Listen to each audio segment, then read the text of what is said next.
them down. Yeah, if we're going to win one of the two games, I'd rather it be this one. Yeah, let's do it. Best of luck, Coach. Go Wildcats. Fans, 6:30 Friday night. We'll be on the air about 6:20-ish. You can hear it right here on 97.5 WFBB if you're not able to make the trip. And then, assuming we win the game Friday, we'll be back on the air next Monday with another coach's show. So thanks for being here tonight, Coach. I know you give up your time to be here, so thank you and your family for allowing that, and we'll talk to you Friday night. All right, thank you, guys. Yep. 97.5, the beacon of Baker County.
High Wildcats football. And now, Baker High Wildcats football.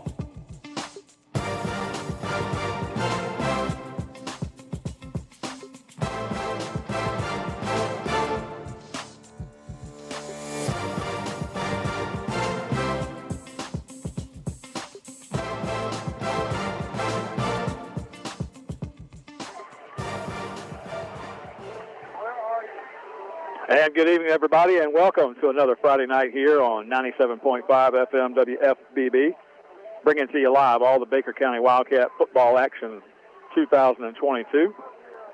Mike Cruz, Jackie Baker, set to bring you all the action here, 97.5 WFBB. Baker County traveling down the road tonight to face the Baldwin Indians. The Baldwin Indians and the Wildcats doing battle here at 4-acre field on the campus of Baldwin High School, and second round playoff action in 2S.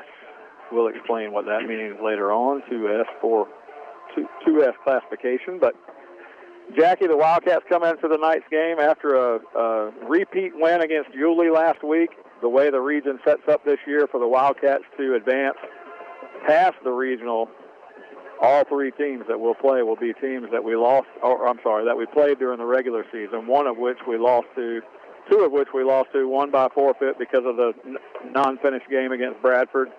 Baldwin, week 4 of this year, and then Yulee a couple weeks later, we got the win against them, and so we were able to beat them twice last week. Tonight, Baldwin's got the task that we had last week, Jackie.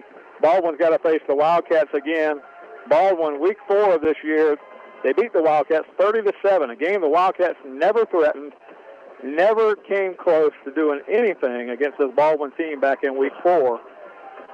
And tonight, facing them again, Baldwin finished the season 9-2. They got a win last week against Palatka round 1.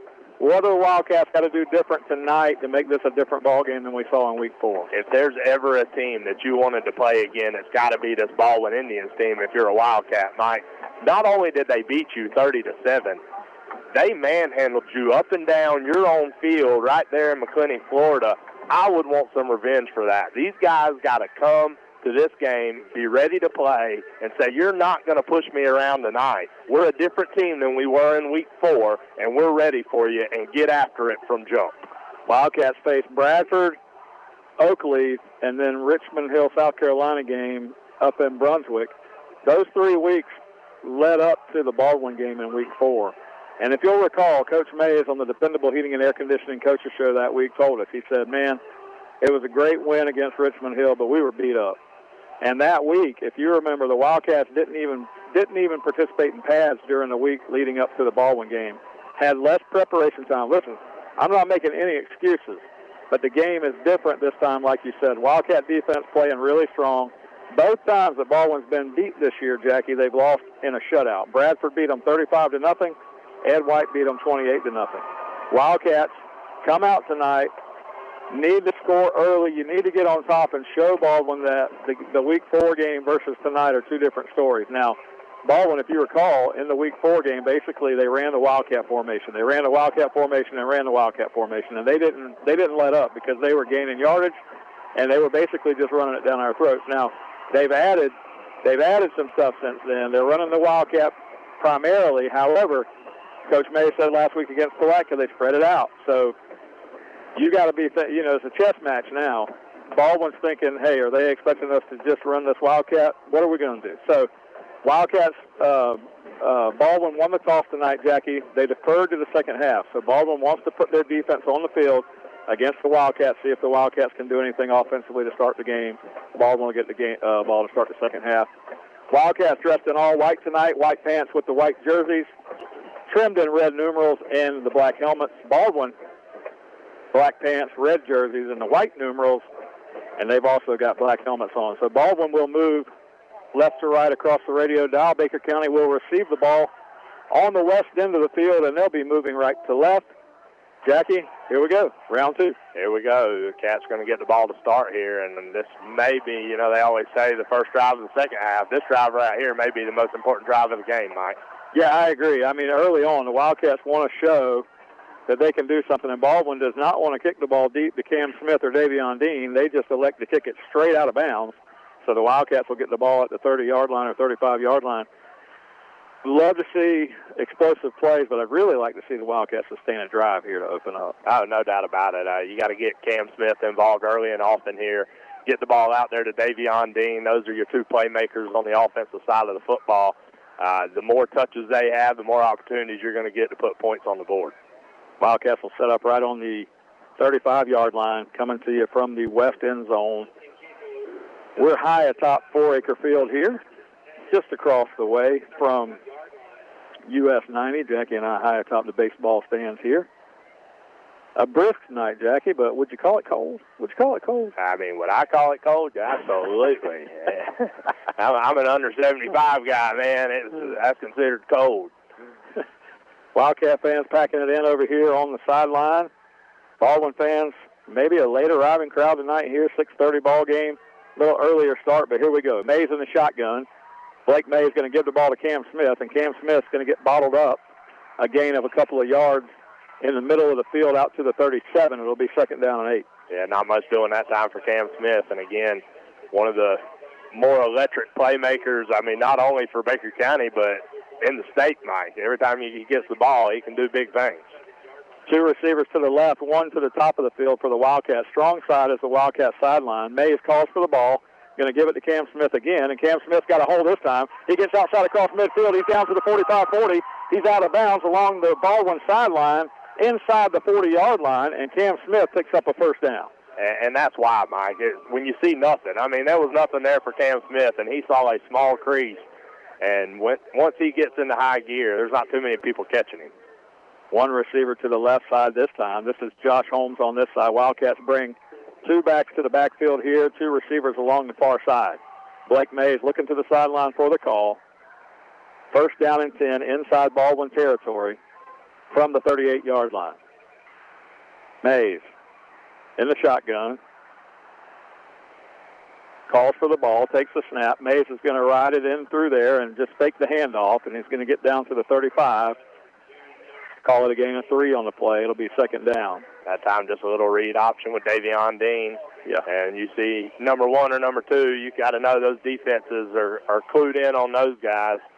And the defensive end that time stared Davion Dean in the eye, so Blake Mays pulls it and picks up a couple on 1st down. Yeah, just a couple. I thought he got down to the 35, but they marked it at the 36. So the Wildcats just 2 yards on that 1st down play. Just underway here from Baldwin High School. 2nd down 8 for the Cats. Mays going to give the ball off. Fakes it. Mays has got it, and Mays is going to run it down to the 35 and inside, only a 1-yard gain. I think that was busted. Yeah, that was some miscommunication there. Blake Mays tried to fake the handoff, and there was no running back there. So Blake Mays wisely just tucks it and runs, but going to bring up a 3rd and 5 situation here. Yeah, and I don't know what kind of thinking that we're doing early on, Jackie, with regard to 4-down territory here on the first possession, but you're at the Baldwin 35. It's 3rd down along 6. You need to pick up some yardage here and then think about it on 4th down. May is going to roll to his left, looks underneath. He had a man. He had Davion Dean, slips down as Mays threw it behind him. So I think that's going to seal the deal. I don't think you can go for it here, but a punt could only net you maybe 15 yards if you hit a touchback here. So looks like they're going to keep the offense on the field.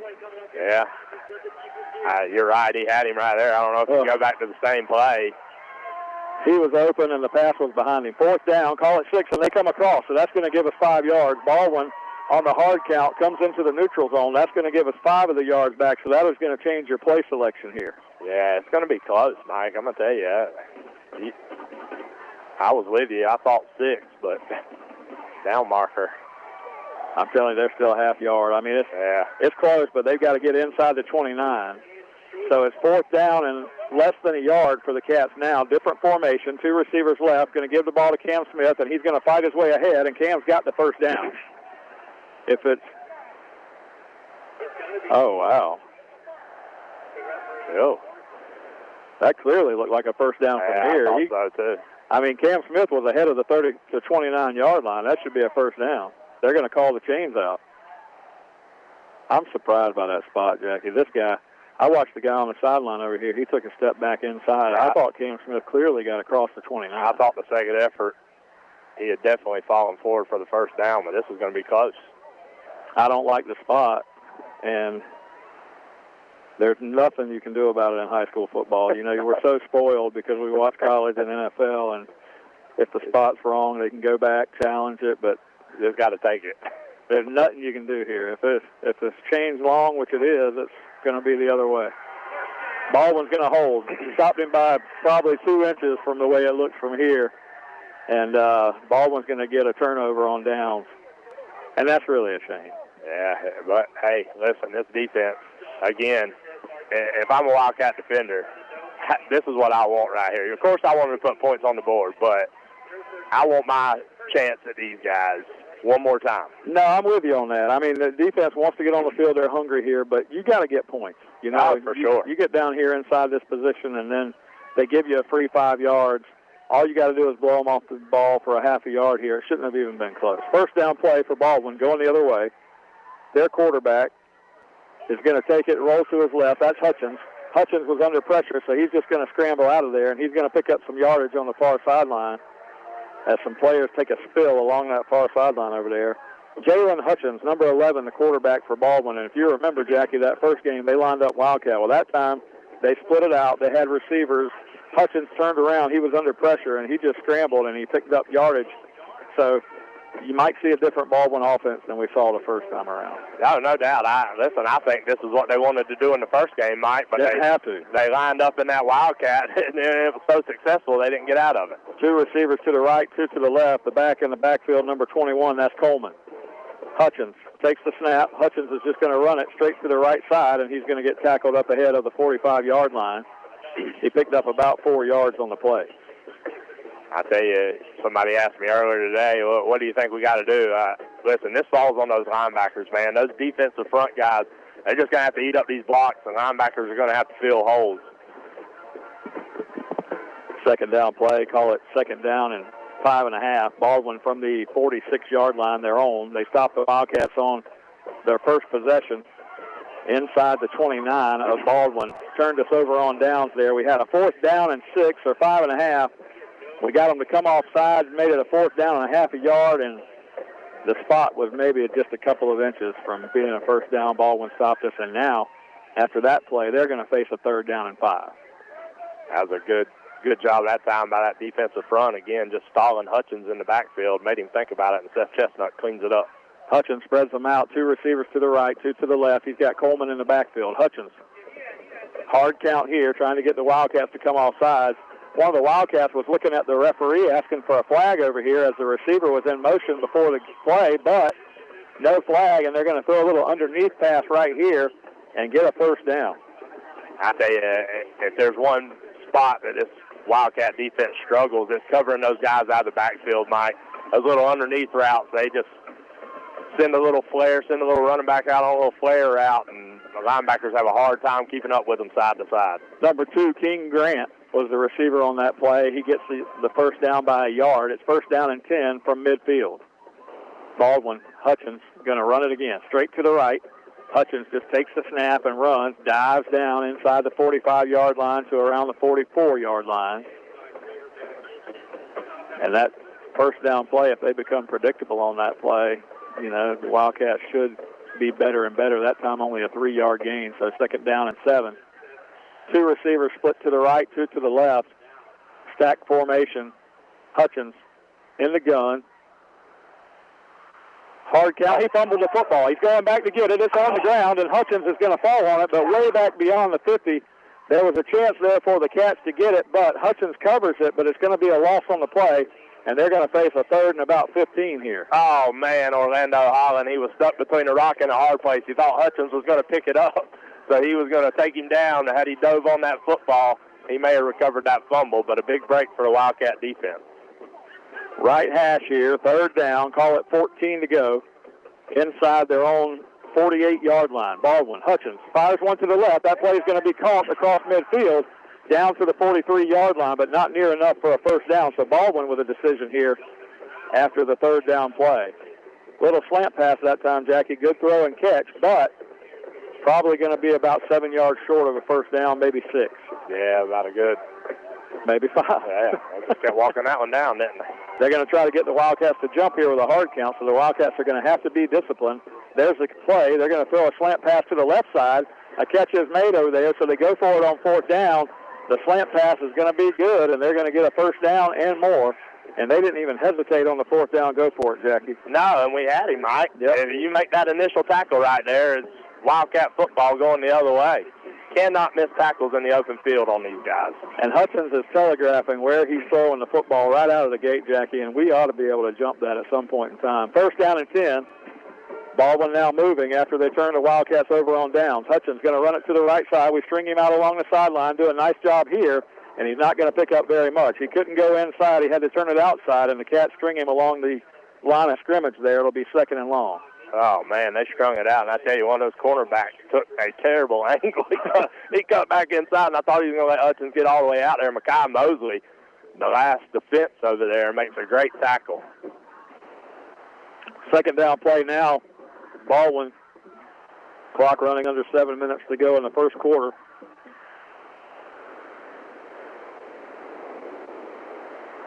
Second and 10. Hutchins takes the snap in the shotgun, fires it out to the left side. Catch is made by Coleman. Coleman turns upfield and gets about 4 maybe. It'll be 3rd down. Good job that time.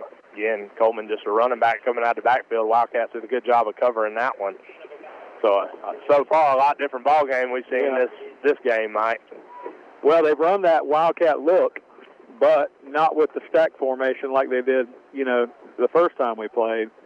We'll get the mid-quarter timeout here, Jackie. Both teams have had the ball one time. Wildcats put together a nice little drive. They got down inside the 30-yard line of Baldwin. Then we got stopped on 4th down. So Baldwin's taking it. They turned it around here. Now they're inside our 30 on the other end, but they face a 3rd down and 8.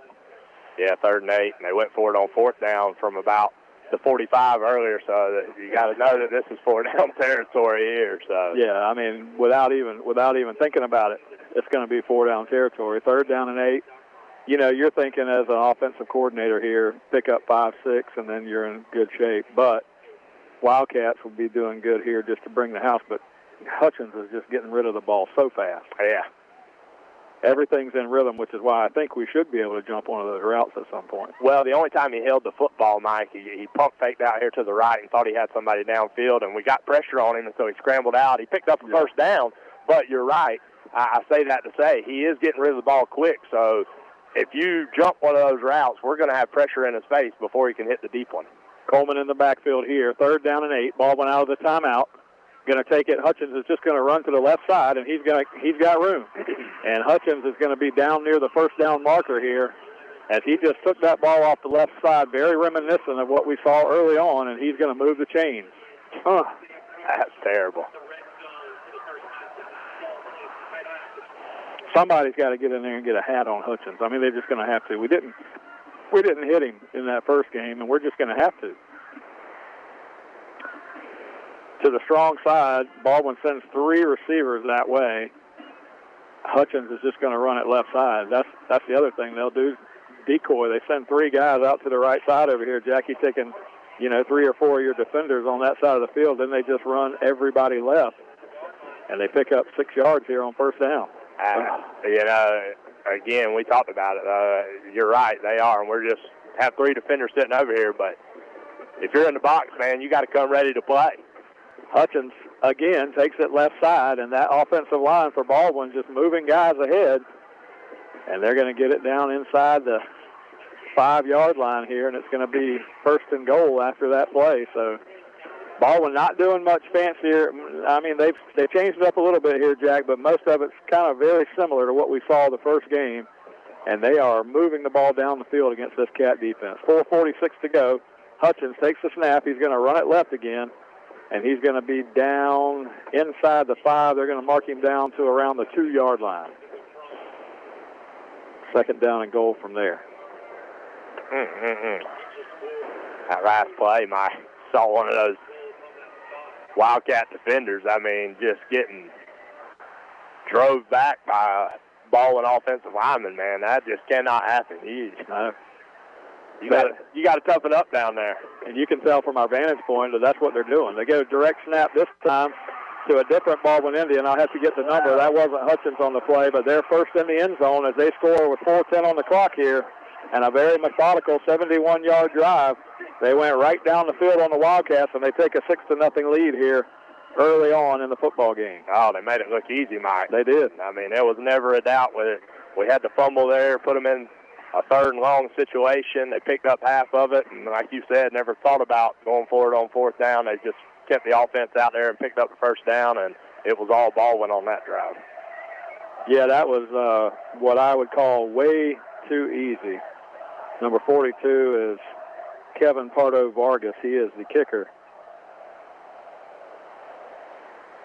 He's the kicker for Baldwin, and he's going to boot the extra point, and he has drilled it right through there, and it's 7-0. So Wildcats need an answer, and they need it quick. So Baldwin takes the 7-0 lead here. We do not want to repeat a week 4. Let's take a 30-second timeout. You're listening to the 2022 FHSAA Class 2S Region Semifinal here on WFBB. Have you ever thought about cleaning out your garage or wonder what you need to do with all those aluminum cans or scrap metal you've got laying around in the backyard? Well, look no further. You just need to load it up and head to American Recycling. Tim Hughes owns and operates American Recycling on Woodlawn Road in McClenny, Florida. They're open Monday through Friday, 9 a.m. to 5 p.m., and on the 2nd and 4th Saturdays of every month from 9 a.m. to noon. Stop by and see Tim and maybe even cash in on that stuff you've got laying around. Tim and American Recycling say go Wildcat.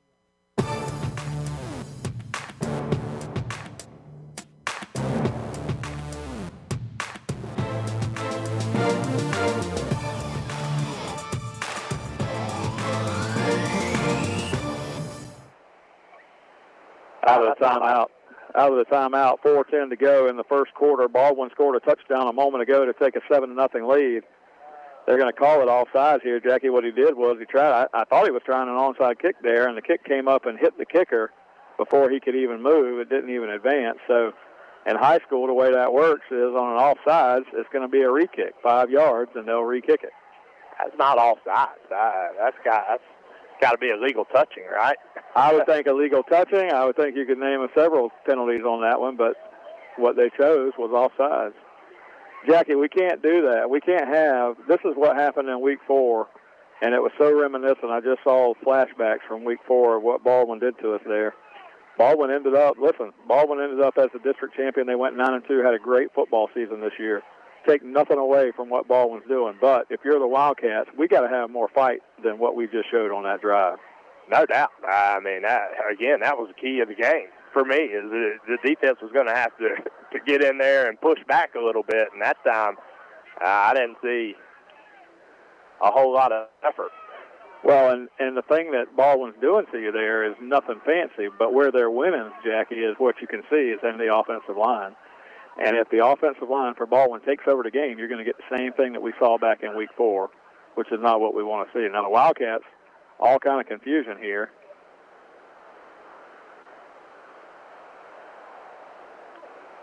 Coach Mays, I don't think, was happy about the offside call. I think they were going to try an onside kick, and now they're just going to push another one out of bounds. And it was never blown into play. What are we doing? What a fiasco this is. The referees were over there talking to Coach Mays. There were 2 of them, and then the kicker just put it on the tee and went and kicked it. But you can see already what he's going to do is just kick it out of bounds. So if I'm Coach Mays, I just sprint Davion Dean over to the sideline over there, see if you can catch it before it goes out of bounds and run it back. I mean, don't let them do that to you all night. Clearly not going to kick it deep, though.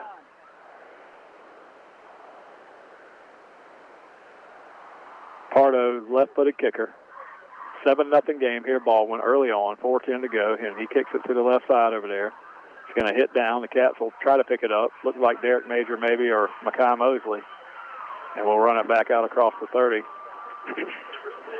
Just trying to kick one of those sit-down kicks over there so the ball just kind of sits down and makes you make a decision. But the Cats will finally put it in play here. 4:04 to go, first quarter. Cats had the ball first, Jackie. We drove the ball down. We got it inside their 30. They stopped us on a 4th down play. We needed a half yard. Couldn't get it. They turned it around, 71-yard drive the other way, and that's where we sit 7-0. Yeah, a couple of miscues there. We talked about that. 2 plays there. Didn't look like the Blake Mays and one of the running backs wasn't on the same page there, so you got to clean that up. Cam Smith had a little bit going on that first drive. Let's feed him the football. 3 receivers to the left side. May's going to sling one out here. Davion Dean's got a catch. Davion across the 30.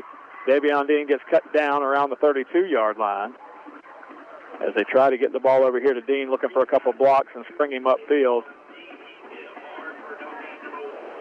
They're going to call it no gain. I thought he picked up a couple across the 30 there, but that's the guy in the box not knowing what he's talking about. Clearly. 2nd down, 8. Give him 2 yards. They're just excited they won a district championship. So 2nd down, here we go. Mays calls for the football, going to give it off up the middle. That's going to be Cam Smith, and Cam's fighting for yardage down to the 35-yard line. So he's going to pick up 2 or 3, but I'm telling you, when you see what Baldwin's offense is doing the other side, we're not going to be able to 2 and 3 yards it tonight. We got to pick up some yardage. We got to pick up some chain movers, and so far the Wildcats a little sluggish. Yeah, not a whole lot. That time, everything Cam Smith got right inside the tackles was all Cam Smith. He just kept those legs turning. Wildcats need about 4.5 here for the first down. 3rd down, we'll call it a short 5. Split 2 receivers to the left, 1 to the right. Going to give the ball off. No, Mays keeps it himself on the zone read, and Mays is going to get the first down. He's across midfield here, or right at the midfield stripe. A nice read by Blake Mays coming to the left side on the zone read keeper.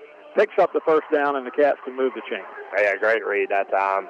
Blake Mays, we saw from here, Mays, like he was running right at us. We saw the hole. He read it perfect. Go on, Blake. First down now, Cats. Just shy of midfield here. Takes them a while to move these chains over here. That's part of the problem. We want to kind of go tempo. The chains aren't even set. First down and 10, 2:42 to go first quarter. 2nd round playoff action in the 2S regional. Mays hands it off to Cam Smith. He gets wrapped up by the DN just as he was coming through the hole there. Got close to midfield, but only a yard, maybe 2. Jackie, our regional is down to the Final 4. Gainesville Eastside and Bradford playing tonight. They'll play at 7:30. A little bit behind our starting kickoff here at 6:30. The winner of that game will play the winner of this game in the region final next week, and then, from there you go on to sectionals and then state. But inside the region, only 4 teams left. Pass to the left side by Blake Mays is swatted in the air. Blake Mays came back and caught it himself and advances it for 2 yards. The defensive end on this side swatted the pass out of the air. They were trying to throw to the weak side here on 2nd down. Mays came back, caught it, advanced it for about 3 yards, so it's going to be 3rd and 5. That was one of our longest offensive plays of the night. Heads up play by Blake Mays there. All right, Jackie, 1:44 to go in the quarter right in front of us here. 3rd down and 5. Mays from the 47-yard line, looking downfield. Mays looking for room. Now he scrambles. He's got to get rid of it. He throws it outside. He got outside the pocket, throws it out of bounds, and it's going to be 4th down. We're looking for a roughing the passer penalty, but we're not going to get one. There is a flag on the field over there on the far side, though, Jack. See what this flag is going to be. First flag of the night, I think. Besides the ones on the kicks. First meaningful flag of the night. How about that? Maybe. Cats have been victim of serious penalty issues this year. Let's hope it goes the other way, but it looked like he was looking to the Baldwin sideline. You're going to get holding against the offense, so they're going to back us up here and do 3rd down over because I don't think they want to decline it and give us 4th and 5.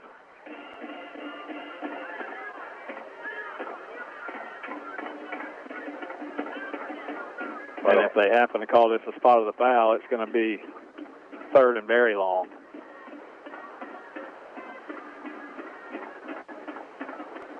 They're going to back it up. I'd probably decline that. It's going to be 4th and 5, but just on our side of the 50-yard line, surely we'd punt from there.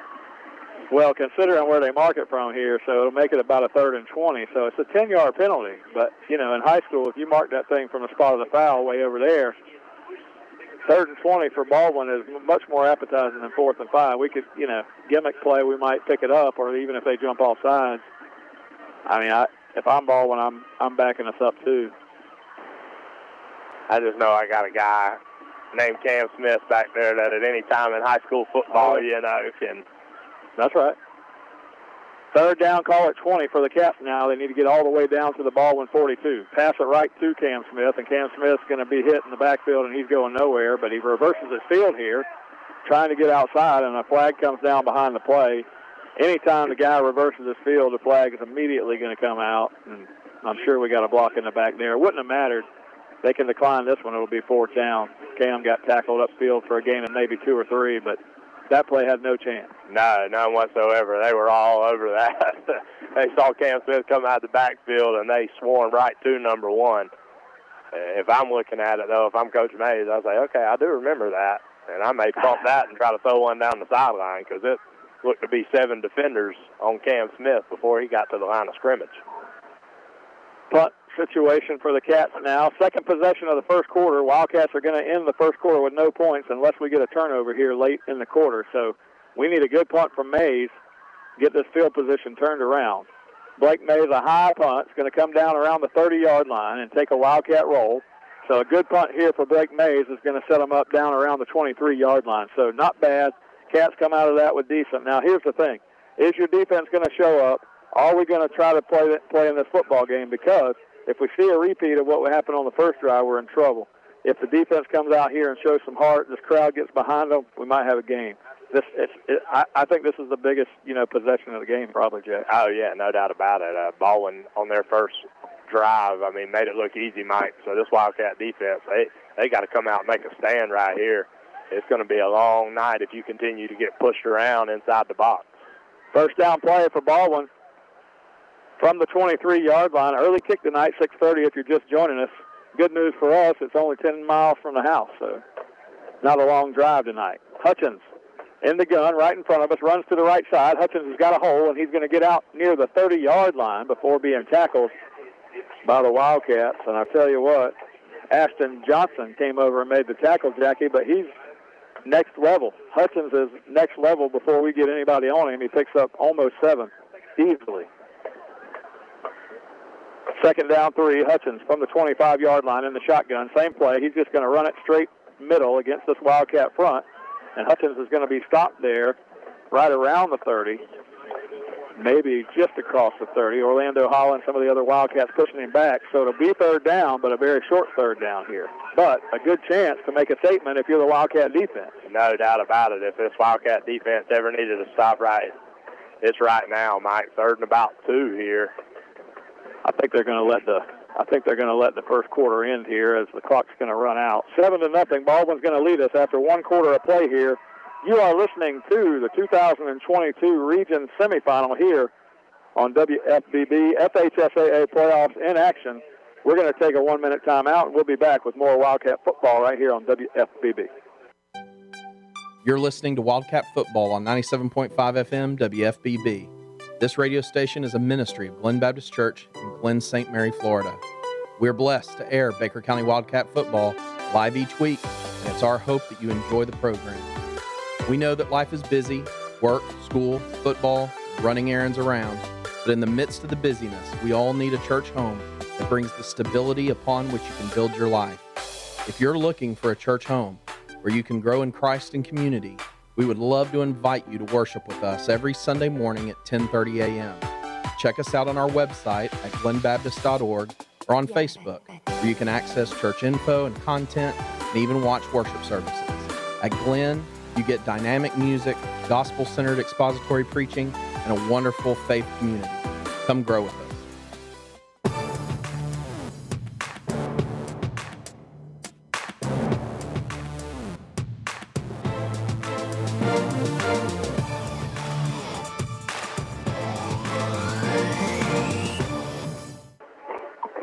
Going to be a third down play here as we come back from the timeout.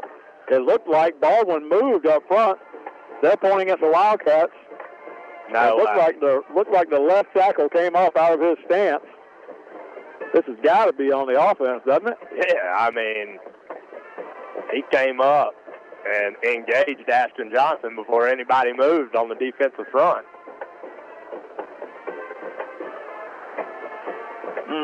It's a big call.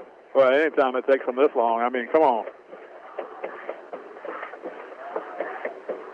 We're up here in the top row of the bleachers, and it is false start against Baldwin. Huge call. Yeah, absolutely a huge call that time. They were facing about 3rd and 2. That 5 yards is going to back them up 3rd and 7. You really want to see this Wildcat team get fired up and stop somebody here. First play of the second quarter. Here we go. Hutchins straight to the right. He's going to run it. The Wildcats are going to stop him, I think. He needed 7. I think he picked up about 3, and it's going to be 4th down. They're going to have to punt it away. Good stand for the Cat defense. Great stop that time for the Wildcat defense. Again, Baldwin, nothing fancy there. Just tries to run it with Hutchins there on 3rd down and nothing doing. And we called it, said we needed a stand, and the defense gives one right there. So I think he picked up 2 on that play. So maybe the Wildcat defense finally figuring something out. Yeah, they're facing about a 4th and 5. You always have to watch a hard count. You always have to watch anything, especially the way the Wildcats have been susceptible to the penalty this year. So if I'm the Cats here on this play, I'm just telling the defensive line, hey, let's just react. Don't move. React to the ball. React to the ball. Josh Holmes comes back to return the punt. It's going to be a high one, but it's short, and it's going to be hitting around the 45 of the Cats, and it's going to take a Baldwin roll down to the 27, and that's where you want to see that return man come up and take that thing on one hop or come up and catch it in the air. The last few weeks we've been playing 10 yards down the field too far, and I don't know if we're doing that by design or not, but either way we don't have a chance there. And they get 15 yards a roll. So 27-yard line, that's where we'll start at 1st and 10. We need a drive. Yeah, got to have a drive here. Nothing doing really for this Wildcat offense tonight. And looks like you're going to have Hudson Register check into the game here. Number 21, Register for the Cats. Just a freshman. We saw him in the Sun Lake game late in the ball game. He's going to play more of a H-back spot. Yep, he's in there at the fullback spot. Cam Smith's got a hole here out across the 30. Slips down out to the 35-yard line. And Cam Smith's going to pick up good yardage on 1st down. That's what you want to see. You know, you don't want to see the onesies and twosies. You want to see 7 or 8. And if this game settles into a real football game, Jackie, I like our chances if we can move the ball on 1st down like that. Yeah, no doubt about it. I thought Cam Smith had some room there on the outside, too. So 10.5 to go, 1st half. Cam Smith's going to get the 1st down out near the 40-yard line, and the Cats push the defensive line back for Baldwin, and now the Cats with a 1st down and have moved the ball in spots, Jackie, but we got to put some points on the board. We got to show Baldwin that we're here to play, and it's funny. It's almost comical for me to say that. You know, this game is one of those games that never would have happened in the old format. You know, Baldwin plays in a lower classification typically. We'll talk about that as we move on tonight. Cam Smith's going to put the ball on the ground here. Handoff from Blake Mays to Cam Smith, and he had to come back and get it, so that's going to be a wasted play. It'll be 2nd and 11. I'm not sure what happened there. It looked like he just dropped it. Yeah. Kind of flung up out of his hands. Last year, Jackie, we played in what's known as 5A. You know, the Wildcats in that format, you know, we end up in the Final Four again last year. We go down and play Miami Central. Well, they moved to a Metro and Suburban this year. With that, we end up in the same region with Baldwin. Handoff inside this time is going to be Josh Holmes, and Josh Holmes is fighting his way out near midfield. Josh Holmes still moving his feet there. A nice run by Josh Holmes on the 2nd down play is going to pick up about 8 yards. Huge run by Josh Holmes that time, and I'm going to tell you what, those are the type of guys you're going to need to get in the action here. Well, you just key in. They key so much on Cam Smith, you know. 3rd down play now for the Wildcats. They only need 2. Quick snap, going to be Holmes again, and this time they key on Holmes, and he's not going to get it, I don't think. It's going to be 4th down and half a yard. Oh, man.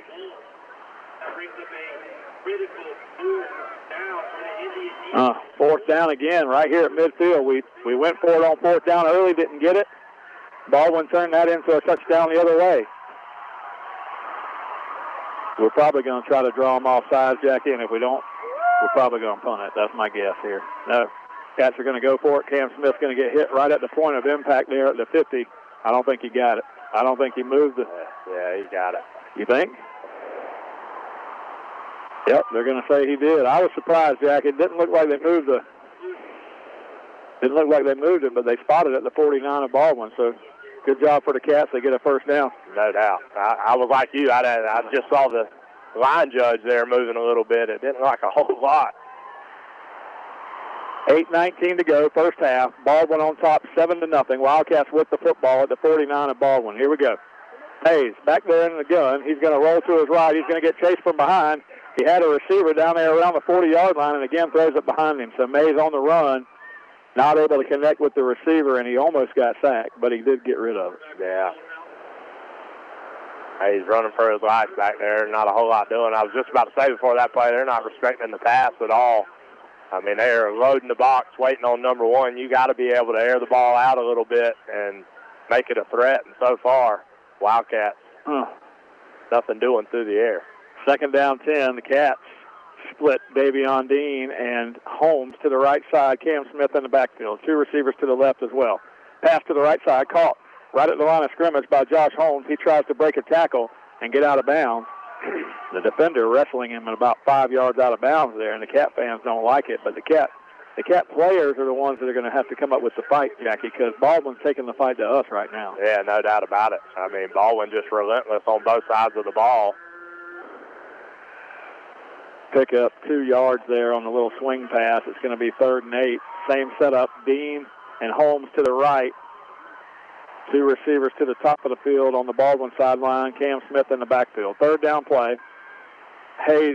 Mays going to throw a little screen pass across the middle of the field there, but that's not going to be nearly enough. He had Silas Roden dragging across there and just kind of a little screen pass, but it's only going to pick up 2 yards, and we send the punt team on quickly. I love a good screen pass, but the way we've run them the last 2 seasons, I'd rip that one out of the playbook. My goodness, I don't know what we do wrong on those. That used to be, I'll tell you what, we used to run those with ease, Mike, but man, it is a struggle. Blake May is going to punt it away. It gets a high kick here. They don't have anybody back to return it, so it'll just roll. It'll take a Wildcat roll. Man, I tell you, these guys really miss an opportunity on these special teams with these punt returns because, I mean, we're just watching balls roll. 15 yards, 10, 15 yards. It's good for us on this one, but. Cold out here, man. Can't feel your hands. They're selling some hand warmers over there, I saw. Jackie, I was talking about this game earlier. The Wildcats ended up in a district with Baldwin, West Nassau, Fernandina Beach, Yulee. Those are the teams that we played within the district this year. And those are teams that, for the past 10 years or so are all playing lower classification than where the Wildcats have been playing. Well, everything was good with that except for the fact that, this transfer portal, whatever you want to call it in high school football, is changing things, and these kids can basically go to school anywhere they want to. So Baldwin the recipient this year, they got some guys in here. Some of these guys didn't grow up right here in Baldwin. That's just the way it is. But they're playing for this Baldwin football team. And anyway, you end up in a situation. Baldwin wins the district in week 4, Jack. And here we are, round 2 of the playoffs, playing them again. Wildcats, the energy's not there so far on defense, Jack. And you saw there on first down, we almost got hit with a home run. So now 2nd and 10 for Baldwin. Yeah, we get lucky. They pumped the short one there, and the safety just completely bid on that. That's not your job. Do your job. And Hutchins just overthrew him, or that would have been an 80-yard touchdown pass. Hutchins passes to the left side. He throws it over the head of the receiver this time, trying to go to the quick slant again. And the Cats are there on the coverage, and Hutchins trying to throw it quickly.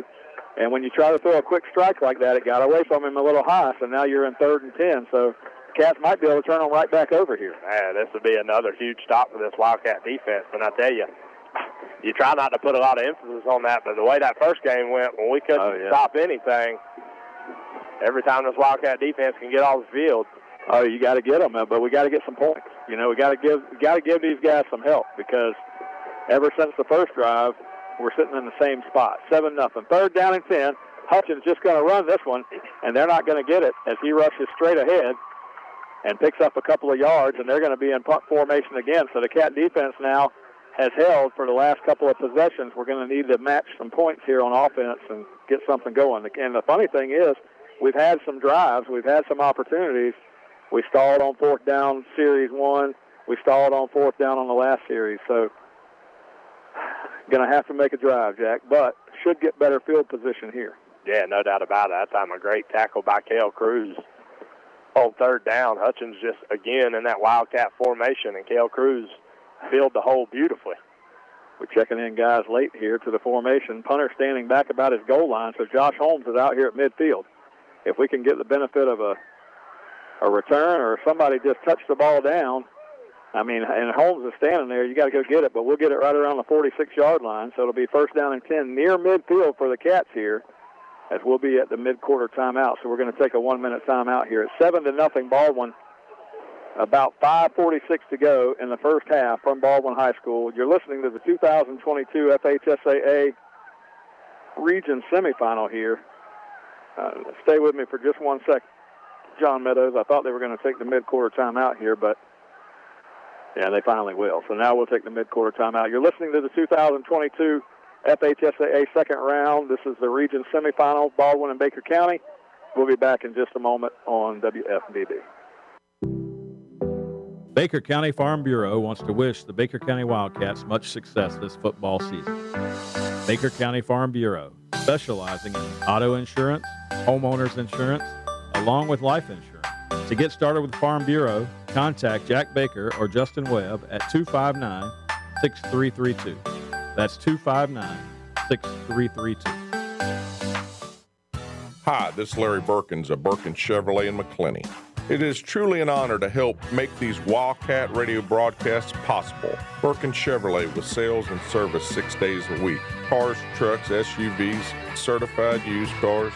We help customers establish or reestablish credit. Thank you, Wildcat fans. From Larry Birkins at Birkins Chevrolet, US 90 in the heart of McClenny. Online at BirkinsChevy.com.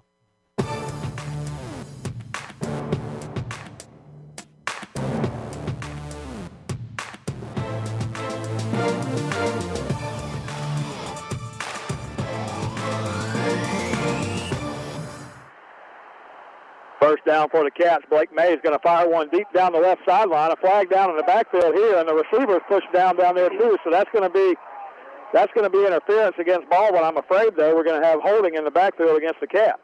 Yeah, that's a tough break there for the Cats. As Davion Dean, Blake Mays just throws it up to Dean, and we talked about that in pregame. I said, man, if I was a quarterback, that's all I'd do. Davion Dean can go up and get that ball, and that's exactly what Blake Mays does there. And Davion Dean gets interfered with, but like you said, I think we're going to have holding on the offense. Yeah, and the only thing that interference does, though, is save us from being 1st down and 20 here, because that would have been holding against the Cats, and it would have been back the other way. So at least with offsetting, I think they should still give us 5 yards. Well, holding 10, we want pass interference of 15, we want our 5 yards. But, hey, I like to see it. Air that thing out, man. Like I said, make them respect it at least. I mean, look, Mike, we've got Davion Dean lined up, one wide receiver up top there, and all 10 Baldwin defenders are in the box. Here we go. 5:40 to go in the second quarter, and Mays puts it on the ground, and Baldwin's got the fumble. He faked the handoff going to the left side on the zone read to Cam Smith, and all that work we've done on defense the last 2 possessions to get the ball back, we just wasted with a fumble here inside the 40. Oh, man. Wow. Just not a whole lot doing on offense tonight at all.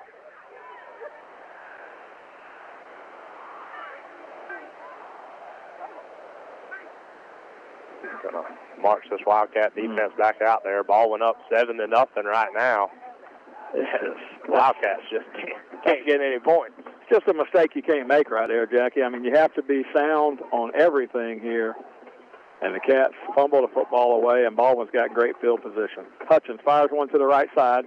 This time it's on time. The Cats do a good job stringing the coverage out, so a short gain on the play, but a completion, and they're going to pick up a couple of yards here. Much better coverage that time. That was looked like Gavin Mosley in coverage there. Just a freshman Mike out there. Yeah. Starting at linebacker for this Wildcat defense. Second down play, 2nd down and 8. The Wildcats have got to do something to stop this short field after the turnover. 2nd down and 8. Hutchins in the gun. Hutchins takes a snap, going to fire one left side. He's got King over here on the left side. King Grant is the receiver, and he's cut down right away. A great tackle in the open field right there by one of the Wildcats over here, Jackie, and that's Jamari Elliott. Jamari Elliott, my goodness, what a play. That time is, we talked about making open field tackles. It doesn't get any more open field than that. Now, King Grant caught that, and he turns around. He's got the sideline. Jamari Elliott kind of came out of nowhere and got him, makes it a 3rd and 10. Cat defense putting the pressure on here after the turnover. Hutchins in the gun, sends a man in motion. Hutchins takes a snap. Pump fake, looks down the field. He's got a man open inside the 20. He was quarantined, and he's going into the end zone as Hutchins, under pressure in the backfield, got rid of it, and that pump fake sold it, and we got beat again, and it's 13-0. 13-0 Baldwin here, and the Wildcats are in trouble, Jack. Oh, man, yep, they have lulled us to sleep with short pass after short pass, and that time one pump fake and throws it over the top, and there's not a Wildcat defender within 10 yards. Should have got us with that a possession ago on 1st down play. They had a receiver down the field, quarterback overthrew him. This time the receiver made sure he caught the football almost to his own peril. He almost fell down coming back to get it. But he secures the catch, goes into the end zone, and they're going to kick the extra point here. It's good. It's 14-0 Baldwin. So with 4:11 to go, unless the Wildcats answer pretty quickly here, the Wildcats are going to be in danger of a 2nd-round exit as we get close to halftime here. 4:11 to go. You're listening to the 2022 FHSAA Region Semifinal here on WFBB. Hey, John, we're going to take a 2-minute timeout, and we'll be back with more Wildcat football. Since 1967, Dependable Heating and Air Conditioning has had the goal to acquire customers and maintain their complete satisfaction throughout the business relationship. Located in McClenny with almost 60 years of serving the McClenny area, excellence has been their hallmark. Did you know that now Dependable Heating and Air Conditioning also carries Amana products? Amana has been known since 1934 as having some of the most reliable and dependable heating and air conditioning systems in the business. If you're struggling with who to call for your air conditioning service, give them a call. Dependable Heating and Air Conditioning, 259-6546. That's 259-6546. Dual State Real Estate is a proud supporter of Wildcat football. We offer home and land sales as well as property management in Florida and Georgia. Come in for a free consultation and we'll show you how to get up to 16% more for your property. Mention this ad and we'll give you free buyer representation. Don't hesitate, call Dual State, owned and operated by Sabrina Thrift. Call us today at 904-397-0263 or check us out at dualstaterealestate.com. We'll give you service you deserve from people you can trust. And at Dual State Real Estate, we are always Wildcat proud. We live in the small towns of North Florida, and we deserve only the finest in health care. We're fortunate to have that right here in McClenny at Ed Frazier Memorial Hospital. Here, we receive personalized treatment options that focus on wellness. It's reassuring to know that our doctors are just as qualified as larger hospitals, and our medical technology is the best available. Ed Frazier Memorial Hospital at Baker County Medical Services. The best part? They treat you like family.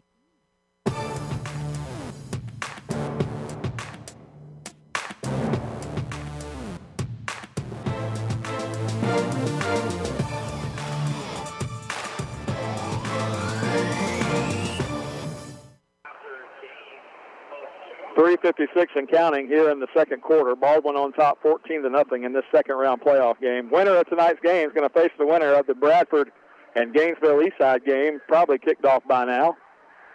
And should be a good one next week between the winner of these two games. We'll just see. Toss sweep left side, Cam Smith here on second down. He's got nowhere to run. Just looking for a hole to try to pop it back up in there. And this Baldwin defense is just stringing the cats out right now.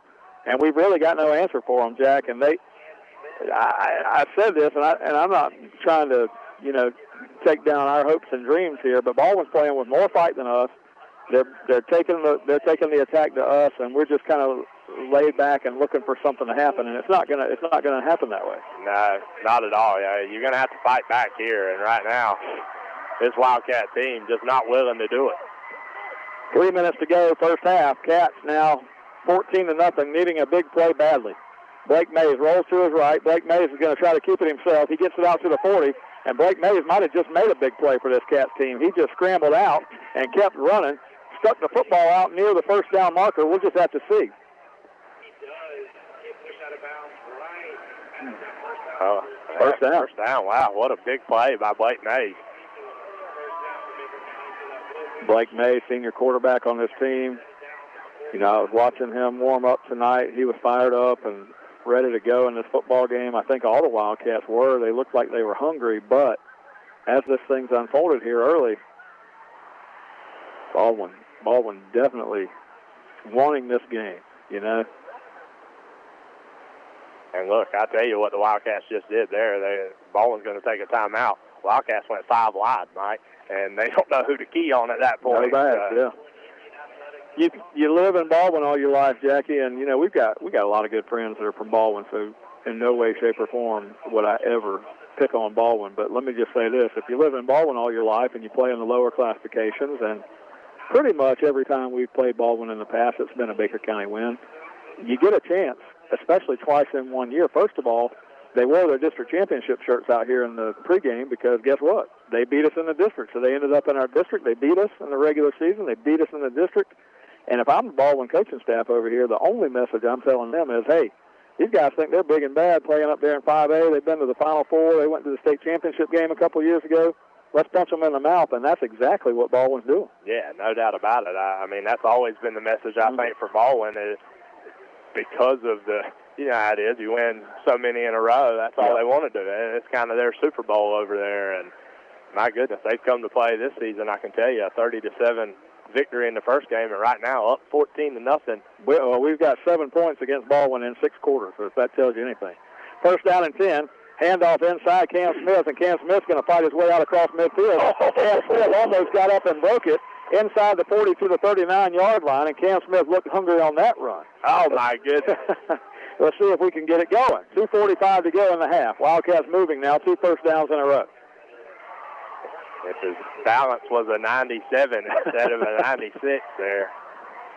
Mays takes it, gives it to Smith again. This time they meet him in the backfield. So just a tale of a couple different plays here, you know. We key, you know, misdirection is so big in this offense. If we're going to try, you know, you were talking a little bit earlier, you know, they key on the side with Davion Dean and Josh Holmes. We're going to have to break something up. Yeah. You know, they're just able to key so effectively. So second down and 11 now. Cats from the Baldwin 40, trailing 14-0. 4 minutes to go in the quarter. Davion Dean's going to split the rail to the right side, and Davion Dean took it off the right tackle, 35-30, and all the way down inside the 15-10-5. And Davion Dean crosses the finish line at the goal line, and just like that, lightning strikes, and the Wildcats are on the board. My goodness, and that's the offense we've been seeing all season, Mike. And that time, Cam Smith and Davion Dean in 2 plays make it look easy.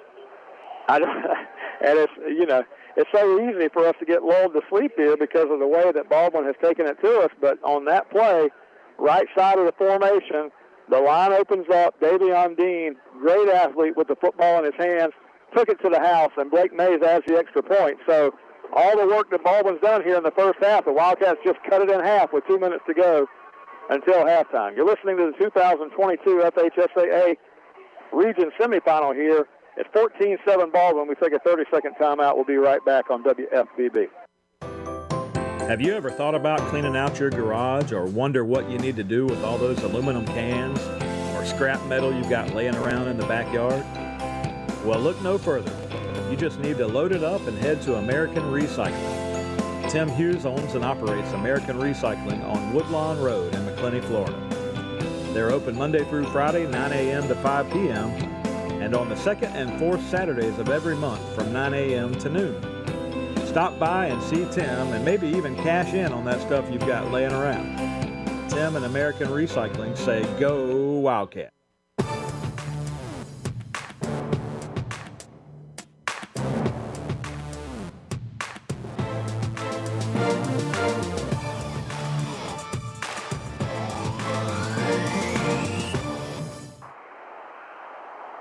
Welcome you back here to 4-acre field on the campus of Baldwin High School, Baldwin, Florida.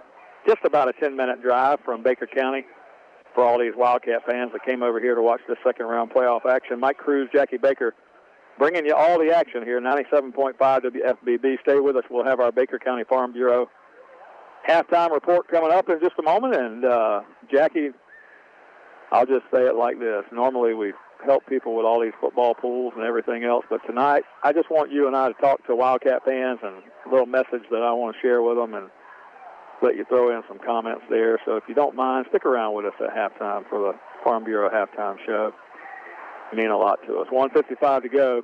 First half, Hutchins in the gun, going to hand the ball straight away to Coleman, and Coleman here, just a traditional look that time, Jackie. They just hand the ball to the running back. When have you ever seen Baldwin do that this year? Yeah, my goodness.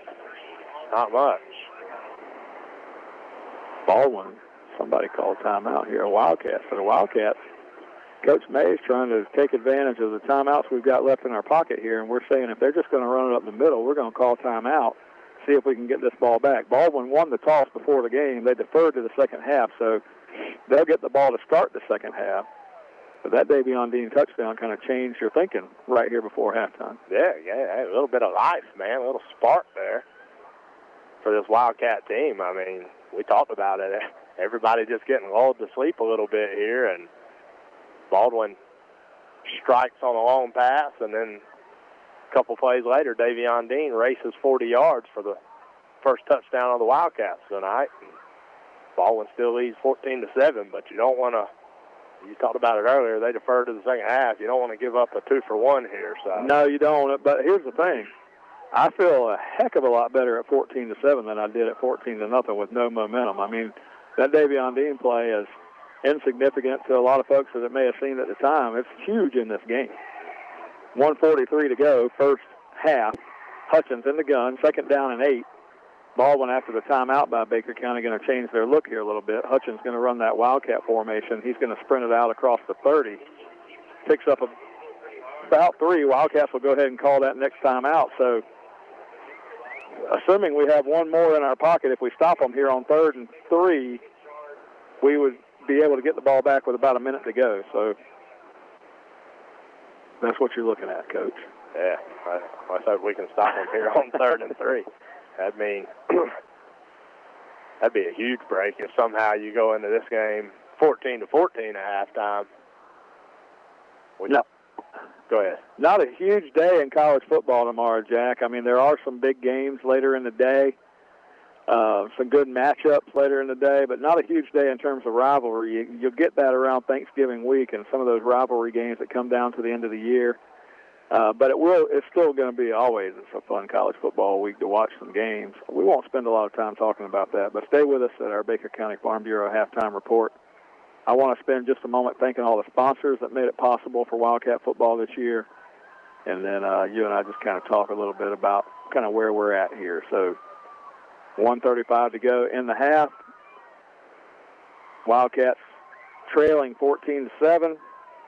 Baldwin with the football. It's a 3rd down and 3. If they get a first down here, we'll just have to let them run the clock out of the half. If they don't get a first down, we can stop the clock and get the ball back.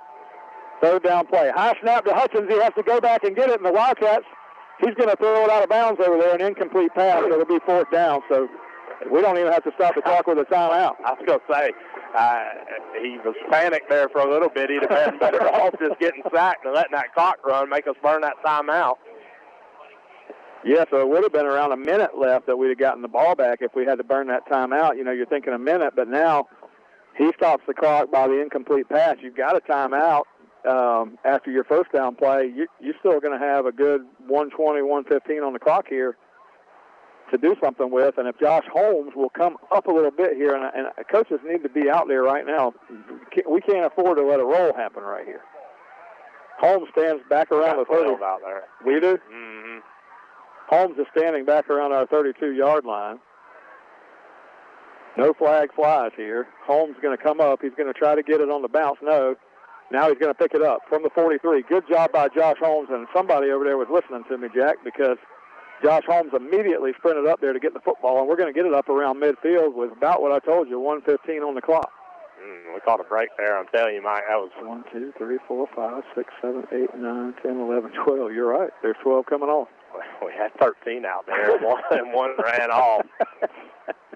That's a trick play. That's what you do. You put 13, and when one runs off, they think, oh, okay, they figured it out themselves.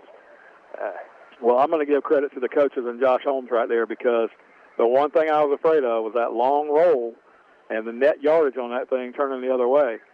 However, Holmes comes up, fields it, and takes it up to midfield. We'll go there, 1:15 to go. Jabari Ruiz in at quarterback, no backs in the backfield. Ruiz takes the ball, looks down the middle of the field. He's got a man wide open. The catch is made at the 20-yard line, and Blake Mays, the receiver, is going to take it to the end zone. The Wildcats are right back in this thing.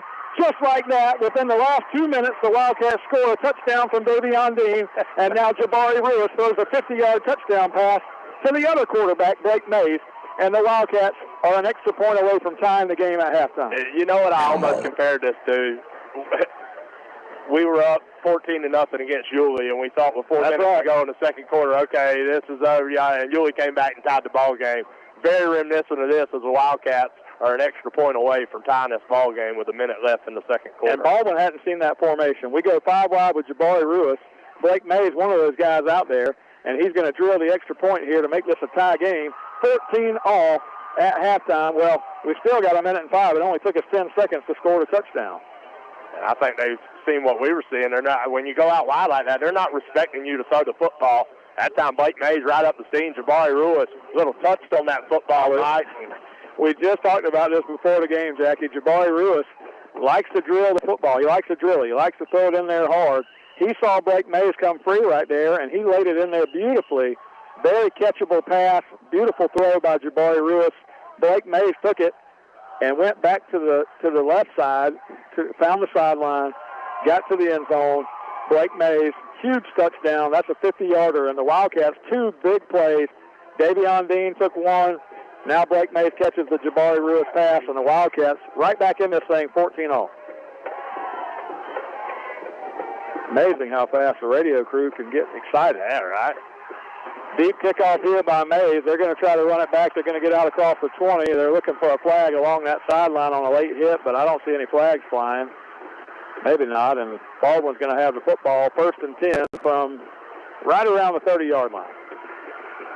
20, maybe the 22. They didn't like it. That's an Orlando Holland special, though, son. He's going to wrap his arms around you and drag you down, and that time it's a good tackle, good play by Orlando Holland there on special teams, and I tell you, this Wildcat team, maybe they do got a little fight in them, Mike. Well, that's what I've been waiting to say all night long, Jackie, and it came right here with a couple of minutes to go in the first half, and I love to see it. The other thing I'd love to see, momentum is on the Wildcat side right now. If you could get some other big play to happen, some other turnover, something happen right here in this next, 3 to 4 minute stretch of this ball game, the Wildcats are in, you got a chance to take control of the game is what I'm saying. Baldwin's kind of gone away from what they were doing earlier. They're just kind of diving with Hutchins now to the middle. They had a 14-0 lead. I think they were feeling really good about it. Now, don't let that lull you to sleep here, because they will go over the top. We already saw that. Yeah, no doubt about it. And I tell you, that's what I'm interested to see there. Again, coming out with this jumbo package, and Hutchins is going to just tote the ball left and right and up the middle here, and the Wildcats stop him there for a gain of 1 on 1st down. But my goodness, did they eat us alive with that in the first matchup. They're letting a lot of clock run here. Baldwin's going to be content to let this thing go to the locker room. It's a 2nd down play, 2nd down and 7. And they're inside the 25-yard line. The clock's all the way down to 15. They're going to snap it with 13 on the clock. Hutchins runs to the right side, and Hutchins is going to be buried over there. And that's the last play of the half. Jackie, the Wildcats fight back. We were down 14-0, and we fought back. The Wildcats now have a tie game going into the locker room here. 14 all in the region semifinals of this 2022 Class 2S state playoff game here, sponsored by the FHSAA. And I tell you what, it couldn't have come at a better time. Davion Dean rips off a big run for a touchdown to bring it to 14-7. Then on the first play after the punt, Jabari Ruiz finds Blake Mays across the middle for the touchdown. And it's 14-14. Wildcats going to the locker room. When we come back, we'll have our Baker County Farm Bureau halftime report. As always, brought to you by Jack Baker and Justin Webb of the Baker County Farm Bureau Agency. I trust them with all of my insurance needs. You should give them a look, too. Call Jack, call Justin, just talk to them about your policies. They got life insurance, automobile insurance, homeowners, any type of insurance you need. If you got a golf cart sitting in the garage and you want to put insurance on it, give them a call. They'll talk to you about your options. You know, boats, anything that you have that you want insured, give them a call down there at Baker County Farm Bureau. Talk to Jack or Justin, and they've got the best service in the business. And we appreciate them being a sponsor of Wildcat Athletics, not only football athletics, but all Wildcat Athletics for however many years Jack's been in business. Yeah, I was going to say too, though, Mike. I want to give them an even bigger shout out than we typically do. They, Jack and Justin, people there at Farm Bureau paid for the pregame meal, so the boys ate steaks again from Smokehouse, and we missed out on it. I was going to get you in this time, Mike. I had you a special ribeye ready to go, 2-inch cut just for you, and I wasn't able to get off work. Who got it, man? Who got it? Where's it at? It looked like Davion Dean, man, the way he scampered for that touchdown, that 40-yard touchdown earlier. I bet Kelly Cruz ate it. All right, Wildcats and Baldwin. Now this is going to be a game in the second half. 14-14, that's what we've been waiting on. When we come back, we'll have our Farm Bureau halftime report. And if you're listening in, Wildcat fans, just don't turn off the radio. I just want to share a message with you guys before we get this second half started, and we'll come back and do that in just a moment. We'll take a 4-minute break here. You're listening to Wildcat Football on WFBB. You're listening to Wildcat Football on 97.5 FM WFBB. This radio station is a ministry of Glen Baptist Church in Glen St. Mary, Florida. We're blessed to air Baker County Wildcat Football live each week, and it's our hope that you enjoy the program. We know that life is busy, work, school, football, running errands around, but in the midst of the busyness, we all need a church home that brings the stability upon which you can build your life. If you're looking for a church home where you can grow in Christ and community, we would love to invite you to worship with us every Sunday morning at 10:30 a.m. Check us out on our website at glenbaptist.org or on Facebook, where you can access church info and content and even watch worship services. At Glen, you get dynamic music, gospel-centered expository preaching, and a wonderful faith community. Come grow with us. Baker County Farm Bureau wants to wish the Baker County Wildcats much success this football season. Baker County Farm Bureau, specializing in auto insurance, homeowners insurance, along with life insurance. To get started with Farm Bureau, contact Jack Baker or Justin Webb at 259-6332. That's 259-6332. Hi, this is Larry Berkins of Berkins Chevrolet in McClenny. It is truly an honor to help make these Wildcat radio broadcasts possible. Berkins Chevrolet with sales and service 6 days a week. Cars, trucks, SUVs, certified used cars. We help customers establish or reestablish credit.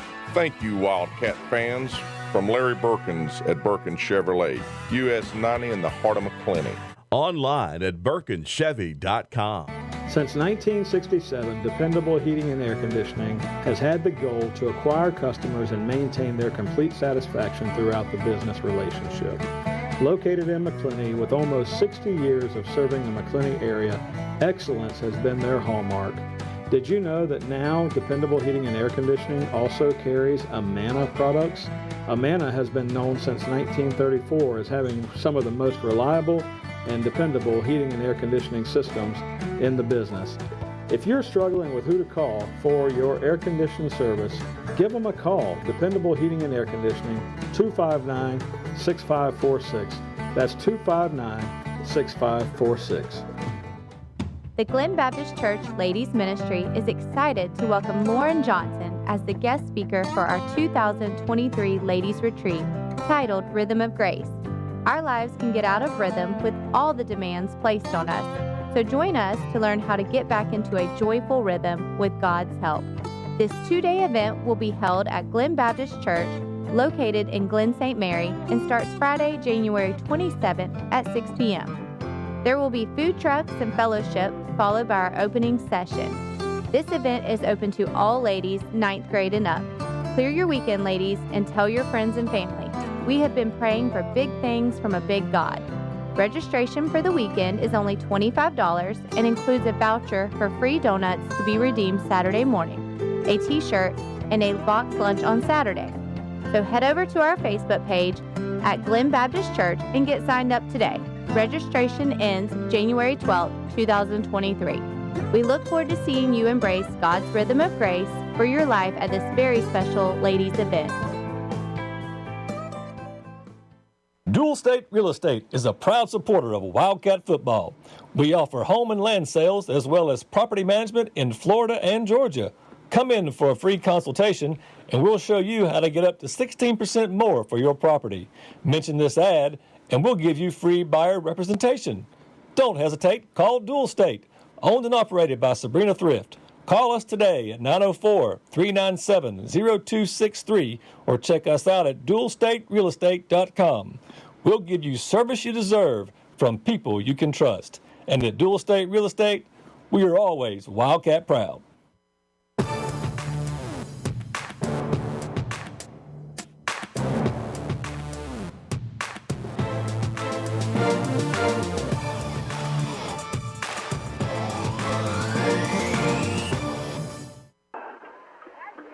And we welcome you back here to Baldwin High School. Halfway through the halftime break here. It's 14-14 Wildcats and Indians. The Wildcats doing battle with the Baldwin Indians. Jackie, we talked about it all year long. Wildcats went 7-3 this year.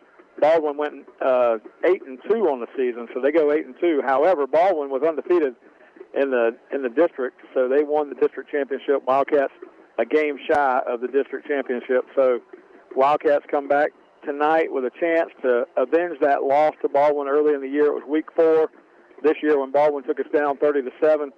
Wildcats come back here tonight. Looked like Baldwin was just going to have their way as we were heading to the locker room with a 14-0 ball game. But lightning strikes, man. Davion Dean, a huge run right there. We had a short field. I want to say that run was around 47 yards for Dean. Kind of high stepping in the end zone. Kevin Mays does a good job with the 3 timeouts there at the end of the half to stop them. They were content with running the middle. We call the 3 timeouts. That's why you do it. Then he goes 5 wide. Jabari Ruiz finds Blake Mays in the middle. Just like that, you got a tie game. And that all happened in a span of 4 minutes there at the end of the half. So huge comeback for the Wildcats. But Jackie, I don't want to talk about that anymore. We're going to move on to our Baker County Farm Bureau halftime report. We'll talk about the second half and what we need to do here coming up. Baldwin will get the ball to start the second half. But Jackie, Mike Cruz, Jackie Baker here, bringing you all the action. I think most people that listen in to the Wildcat broadcast probably have heard us talk all year long and probably saw some things from last week. Sherry Rollerson, we appreciate her as the superintendent of Baker County school system for sure. And Sherry Rollerson brought Jackie and I down on the field last week and, told us thank you for the years of service. And we basically shared with you Wildcat fans all year long that this was going to be the end of our run on the radio. We're working with the school system and working with Coach Kevin Mays and these guys to find some guys that want to do the radio. But I got to tell you, Jack, radio is a different animal than it used to be, right? So I'll tell you like this. I was at Pine View Golf and Country Club. It goes back to around 1996. And if you think about that, that's right around 26, 27 years ago. I had played golf out at Pine View. I used to love playing golf at Pine View Golf and Country Club. And I ran into Bobby Hart that afternoon, Jackie, and I was a young man, and I used to listen to Bobby on the radio, just like everybody did, because Bobby Hart was so good at it. And I know he had your dad in there with him a few times, and he had different guys that called on the radio. I think John Jasonic, a good friend of my man, Duncan Harvey. I think Jasonic got on there with Bobby Hart some. And anyway, long story short, I talked to Bobby that day, and I said, hey, Bobby, if you ever need somebody to come do the radio with you, I'd love to. And Bobby said, what are you doing this year? That was it, man. So that year, I left Pine View Golf Club that day and knowing I was going to go help Bobby with the radio. And I spent several games saying, that's right, Bobby, because I didn't know what to say. But let me tell you something, Jackie. I grew up in a different era than the guys are growing up in today. And even yourself, you're a little bit younger than I am. And the era that I grew up in, we had 3 channels on the TV and we had the radio. And the Gator in me, we had a football team that in the 80s was primarily on probation for several years, so you couldn't see live TV. Also, my dad liked to hunt, and he liked to fish, and he liked to do everything else. So on Saturdays when we were hunting in the forest, my dad would, he would tell me to be on the lookout with the radio and let him know the score of the game, and that's how I listened to all the Gator football games back in the day. And Jackie, that's how I came to be such a huge Gator fan, but it's also how I came to be such an admirer of radio broadcast, because I would lay in my bed sometimes at night, late at night listening to a Florida basketball game or something like that with the old Walkman. I would just go up and down the AM channels until something came in clear, and every now and then you'd find it. And so, over the years, I spent time just kind of listening to those things, and the times were different. Now you see every game in HD on TV, and people that appreciate good radio broadcasts and the things that go into a radio broadcast, it's different nowadays. But in Baker County, it's always been a little different too, because people love it here, and people have loved the fact that we brought Baker County Wildcat football to them over all these years. And I'll run into random people I don't even know in Winn-Dixie or something, and we'll talk about it. And folks have really appreciated it over the years. But after 27 years, I just want to be able to move on and be able to utilize that time. I've had some things happen in my personal life that made me kind of refocus on some things that I want to accomplish with my family and being able to spend that time. And same time, Jackie, I spent 26 years with the Jacksonville Jaguars, and I gave that up last year too. So it's really just a matter of time and commitment. So I wanted the Wildcat fans to know, though, that Jackie and I will work with the school. We'll make sure that we take some time and help find replacements for folks, and that the airwaves will continue to bring Wildcat football to you, because I know Pastor Chaz Rowland and John Meadows and the guys that have the radio station back at Glen Baptist want to continue to keep that Wildcat football in the air. But, this thing's a tradition. It goes all the way back to WBKF and John Blakely, and that was before Bobby Hart. And, I don't even know how many years. I'd be hesitant to even tell you how many years, but, you can remember the Bargain Channel, and the times were different then, and people listen more primarily to the radio stations than they do now. Nowadays, the kids, you get in the car and they plug up their phones to the Bluetooth, and their, radio broadcasts are a thing of the past. And, it's funny because Mick Hubert retired this year, Jackie, from the Gators, and they brought in a new radio play-by-play announcer, and we're 10 games into the season. I haven't listened to him one time. And so it's the same for everybody, right? So it's kind of funny how that goes. But what I wanted to say, Jackie, and I'll give you a second to tell people what I wanted to say to folks, if this turns out to be the last game, and we hope it's not. We want the Wildcats to run all the way to the state title here. But if this does turn out to be the Wildcats' last game, I just wanted to take a minute and just thank all the Wildcat fans for listening in. It's been a real fun 27 years. Yeah, absolutely. I tell you, Mike, I was ecstatic the couple times I got to just fill in. You called me, say, hey, man, I need a guy, and I was like you. I didn't know what in the heck I was doing. I like talking to you. So I said, yeah, surely, we can just talk about a little bit of football. But what really does it for Wildcat Radio is we got a text earlier from our buddy Travis Barton. He's sitting at Calendars, and they got the game in there. And it's guys like that and establishments like that, those guys from the wire mill and the steel mill, when you talk to them on Saturday and they went, hey, man, we had you plugged up, during our shift last night. That's when it really hits you what Wildcat Radio is, You said it, Bluetooth everywhere now. People listen to all kinds of kids are on their iPods, iPads, everything that they have. But, man, there's nothing like a blue-collar town where those folks still like to plug that radio up, and as they're getting through their shifts, we get to bring it to them on Friday nights, guys sitting around the hunting camp, just listening in the masses. And so I've appreciated it very much. I appreciate you bringing me on 7, 8 years ago, whatever it was, and I've enjoyed it and enjoyed our time together. And, man, I'm going to miss it, Mike, but like you said, there's just a lot of things going on in life right now. My kids are getting older, and we stay busy, and I hope to put this thing in good hands when we go, because I want to listen on Friday night. Yeah, and I'd be remiss, if I didn't also thank some other folks that have been along with us.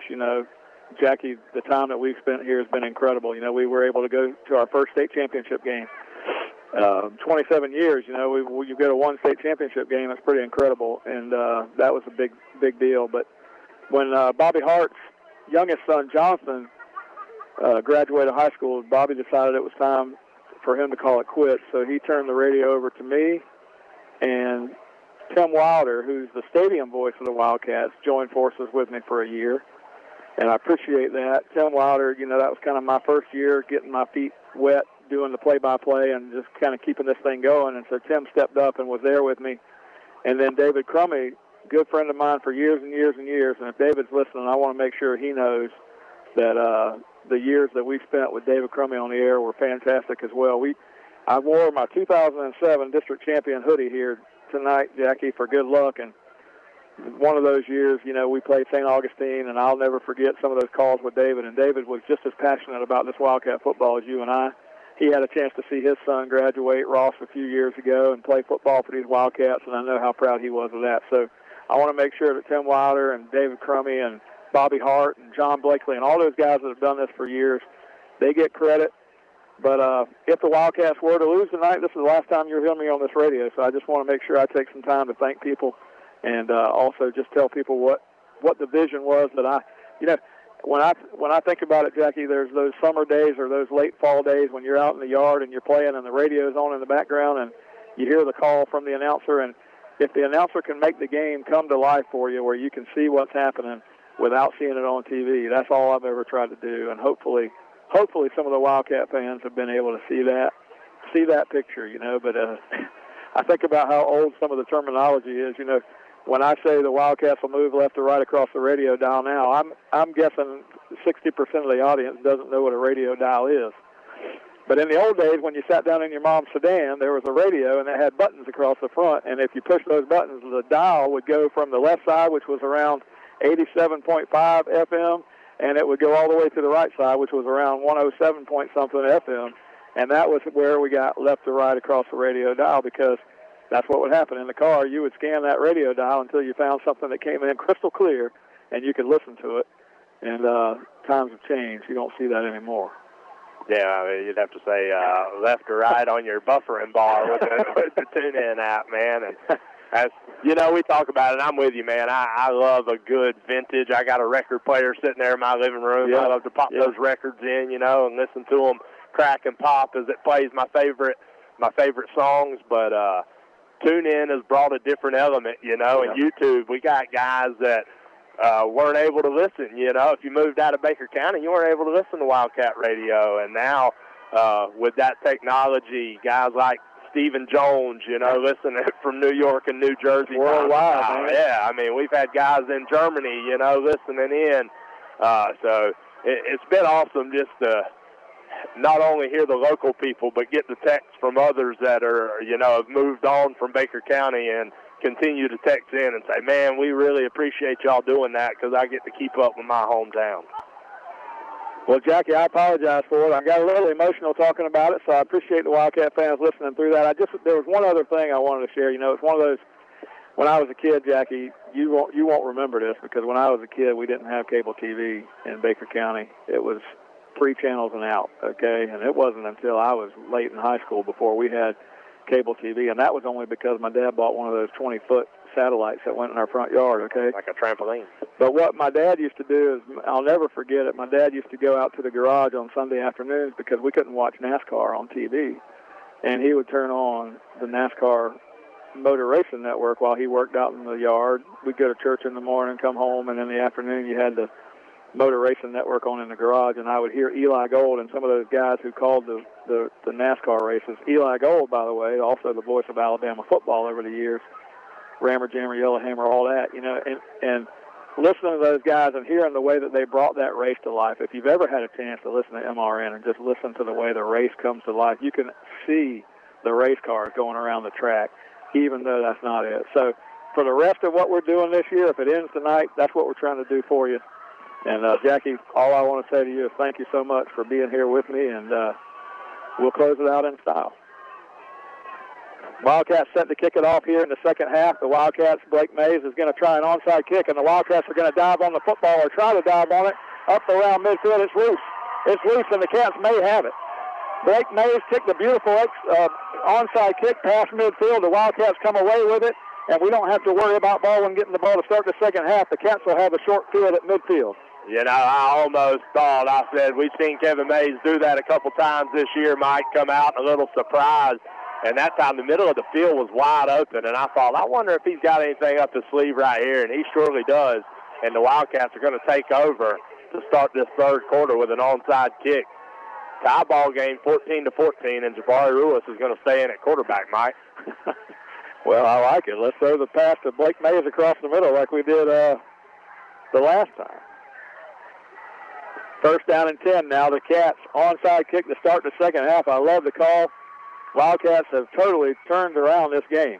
Pass to the right side is going to be caught, and the receiver is running down the field out to the 45-yard line. It looked like he could have cut it up the field. That was Mekhi Mosley, but a good catch, pitch and catch there, Mekhi Mosley on the first down. Yeah, Jabari Ruiz to Mekhi Mosley, and listen, the same way Baldwin figured out they wanted to run that Wildcat in the first matchup, Coach Mays has found something here with 5 wide and Jabari Ruiz in at quarterback. 5 wide, no backs in the backfield, so you had to do something, Jackie, and we talked about this off the air during the second quarter there. Wildcats had an opportunity, and it looks like they're going to make some real adjustments here and take advantage of it. Second down and 1. Ruiz, straight drop. Ruiz is going to get hit in the backfield, though, and he throws it as he falls to the ground. I think he was down. So it's going to be third down. He got sacked there. We had something working. Now we're going to have to come up with a big third down play. Oh, man. That time, Jabari Ruiz didn't have a lot of time to get rid of that football before those receivers could even get out of their route. A lot of pressure from that ball in front. 10:40 to go. Third down and 8.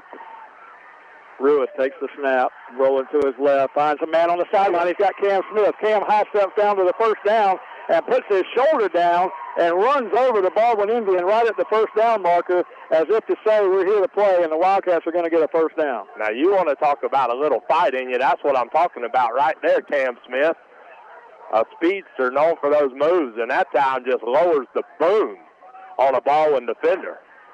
Referee's got to take control right there, though. You can't let Baldwin stand over there and do that after the play. Now, he clearly put his foot down and ran over the player, but we're looking at a fourth down and half a yard. I don't know how you could get a half-yard spot out of that, but either way, fourth down, half a yard. Mays back to the shotgun, hand the ball to Cam Smith. He's got a hole, and Cam Smith should have the first down inside the 40-yard line, and the Cats are going to move the chain. Oh, I thought he was going to break it, Mike. He had a little crease there. One of those Baldwin defenders able to wrap him up, but he gets enough for the first down there. First down and 10. I'm still pumped up over that hit by Cam Smith. My goodness, we talked about having no fight. Cam Smith comes right out here in the third quarter and shows he's not scared. Yeah, I thought he clearly got the first down, too. First down, Wildcats. Mays back in there. And Baldwin does a good job at the point of attack here because we went back to the zone read play in the middle, and they're going to stuff us at the line. So I really like what we were doing with spreading everything out. It seems like we caught them off guard. Now we're going back to the base formation, and we've got a Wildcat shaken up. 10:07 to go, third quarter. Appreciate all the fans listening to us jibber-jabber there at halftime. We're back to calling football now. So 10:07 to go, third quarter. Tie ball game, 14-all. Timeout for an injury on the field. Let's take 30 seconds with them. You're listening to the 2022 FHSAA Region Semifinal right here on WFBB. We live in the small towns of North Florida, and we deserve only the finest in healthcare. We're fortunate to have that right here in McClenny at Ed Frazier Memorial Hospital. Here, we receive personalized treatment options that focus on wellness. It's reassuring to know that our doctors are just as qualified as larger hospitals, and our medical technology is the best available. Ed Frazier Memorial Hospital at Baker County Medical Services. The best part? They treat you like family.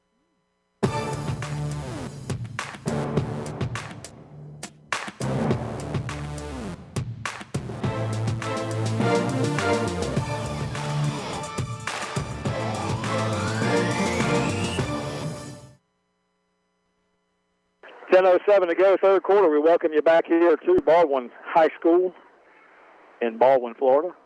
Good news for us, Jackie. Just a 10-minute ride back to the promised land. Second down and 10 for the Cats coming up here. 14-14 ball game.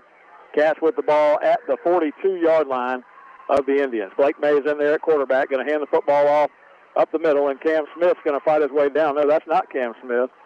That's another Wildcat with the football, but he gets about 8 yards. That's Davion Dean on an 8-yard carry. And Davion Dean, a good job there. It's going to be 3rd down and 2. Davion Dean with a big run there. 3rd and 2 here. Got to keep the chains moving. 3rd down play, and they're going to come off sides again. We get them to move here. That's going to be off sides on Baldwin, and we'll get the 1st down.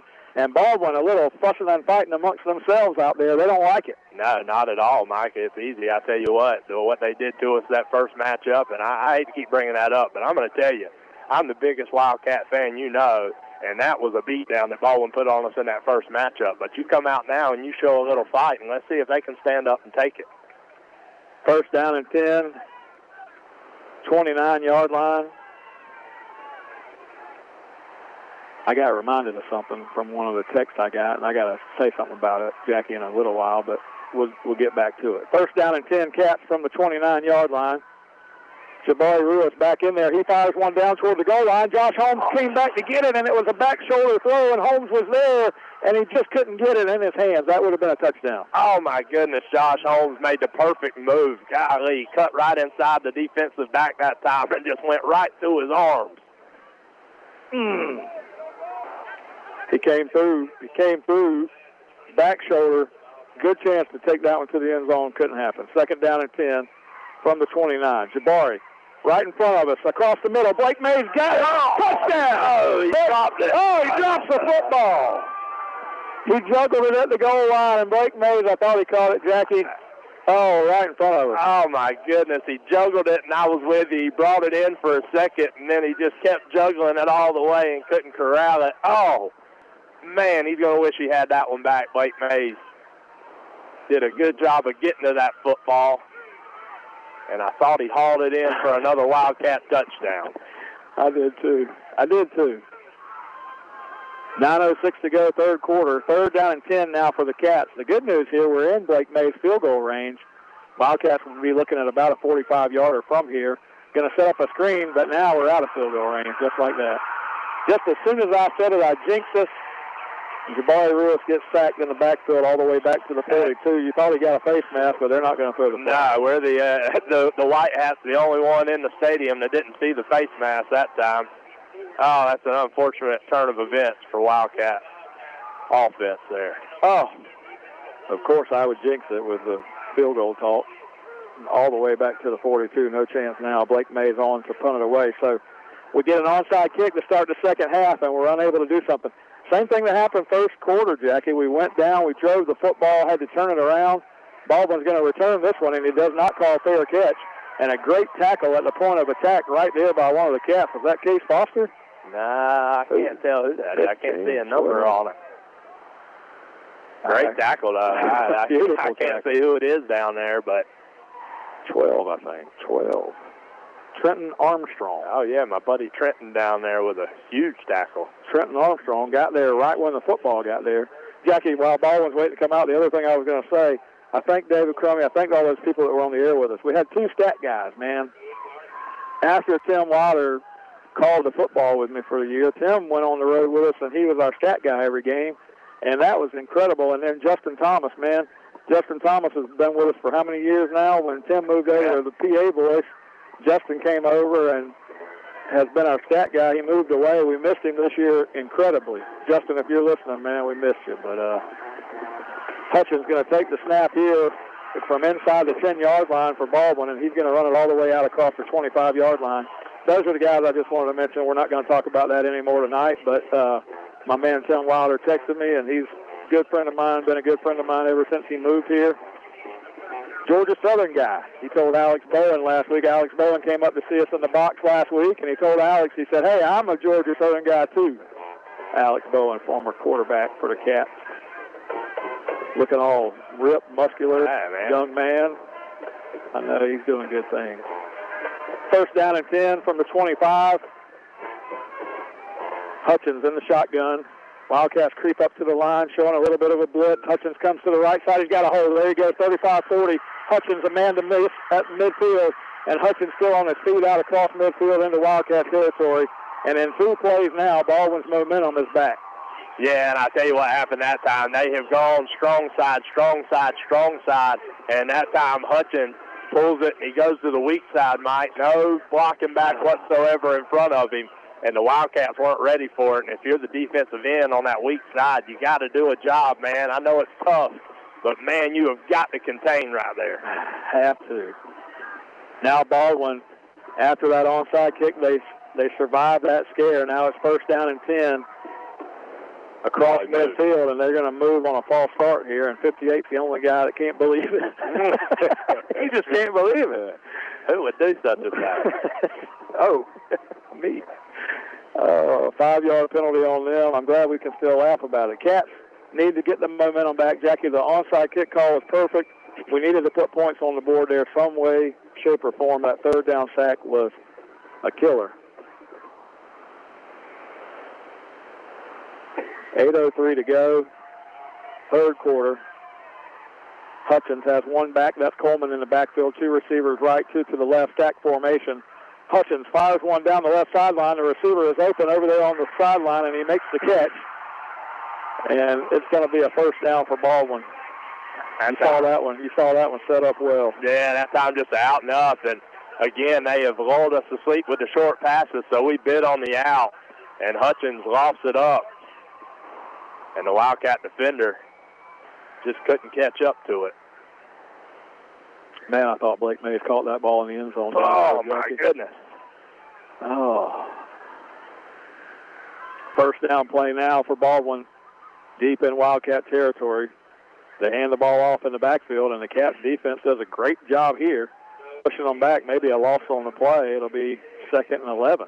Yeah, if you can take on those blocks and get in that initial hole of attack there. Hutchins pauses for a second. He's trying to figure out where to go with it, and the Wildcats are just flocking to the football. So a great job that time by this Wildcat defense. Second down, call it 11 from the 25-yard line. Man in motion in the backfield. Now no backs. Hutchins straight drop. He's going to fire one down the left sideline. This one's going to be out of bounds. Good coverage by the Wildcats down there. It's going to bring up third down. They're going to throw a flag. That's terrible. No way that's on us. The defender was in front of the receiver. That's terrible. There's That's no a terrible way. call. Oh, my goodness. They called it on the Wildcats, and that's the worst call I've seen. The defender was in front of the receiver, and he had his face turned toward the football, Jackie. What else can you do? Not a thing, and the ball was thrown over the receiver's head. It wasn't like the receiver was trying to come back and get the ball. That's called perfect coverage right there, and you called it. The ball was thrown well out of bounds anyway, over the receiver's head. And, my goodness, that may be the worst call I've seen all season. Horrible call. Oh, goodness.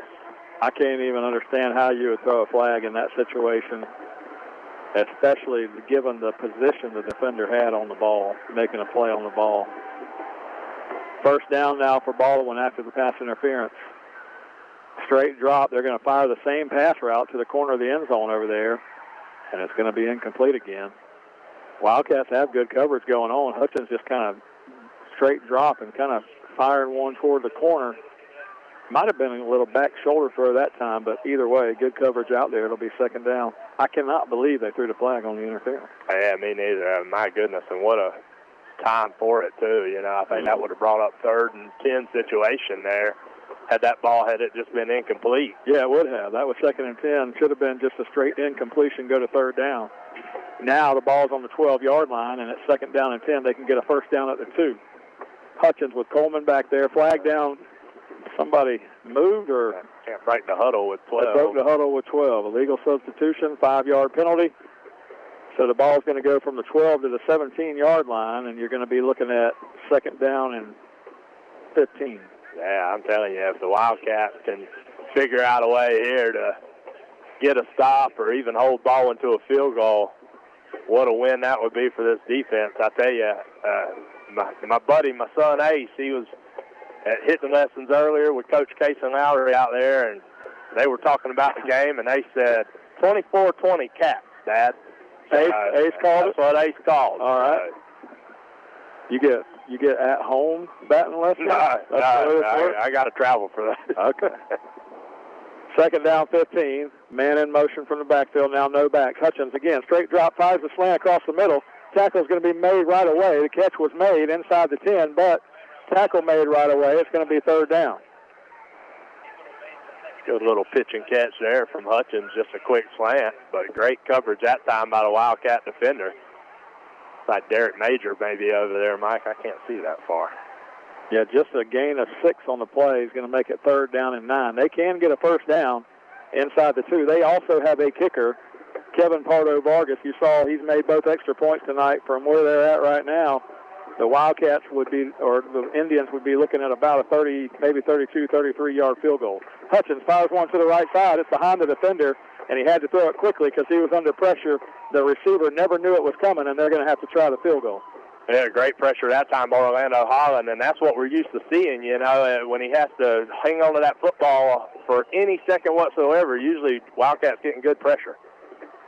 Ball's going to be spotted about the 16-yard line. This is going to be about a 26-yard field goal. It's going to come from the left hash. Which one's harder for a left-handed kicker? Probably the left hash, and they're on the left hash. You know, we saw, I forget what game I was watching the other day, and the kicker wanted it on a hash mark, and then he missed it. I'm like, I've not understood that. You know, well, now that I think about it, the right hash probably better, worse for a left-footed kicker because they want to hook it in there. So 26-yard field goal. The snap is down. Pardo Vargas has got it on the way, and it looks good from here, and it's right down the middle. And Baldwin's taking a 17-14 lead.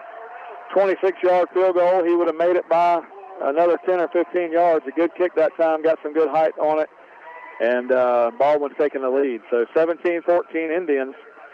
6:12 to go in the third quarter. Let's take a 2-minute timeout. You're listening to the 2022 FHSAA Region Semifinal right here on WFBB.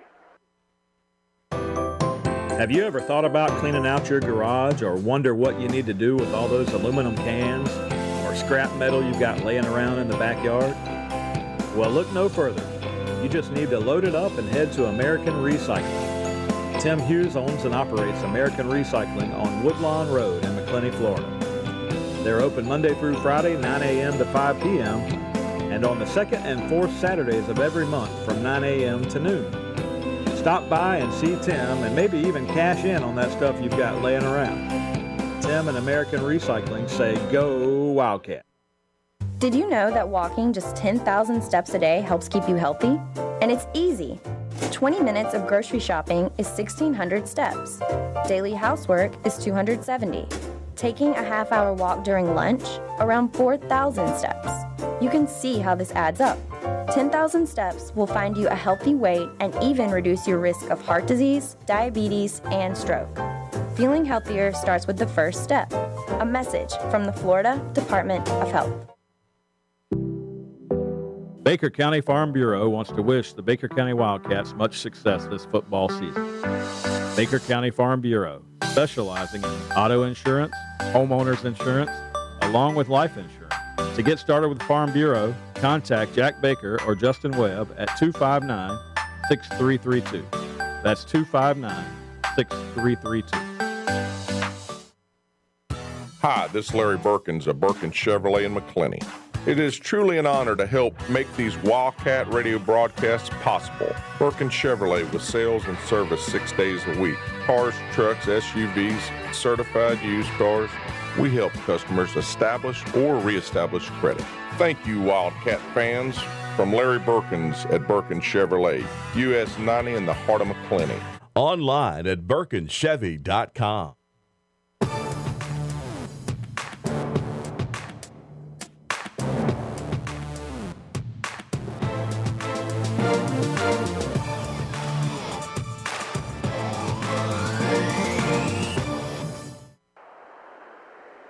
And we welcome you back here to Baldwin High School, right here in Baldwin, Florida. Mike Cruz, Jackie Baker bringing you all the action, 97.5 FM.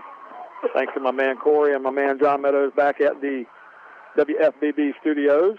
Wildcats Radio brought to you out of Glen Baptist Church over there, a ministry, and we had a chance to talk to Chaz Rowland last week. And I was happy that they went back also and honored John Meadows back at the church service this past Sunday. And John Meadows he's not only a good man in terms of radio equipment and knowledge of radio information, he's also just a good man, Jackie.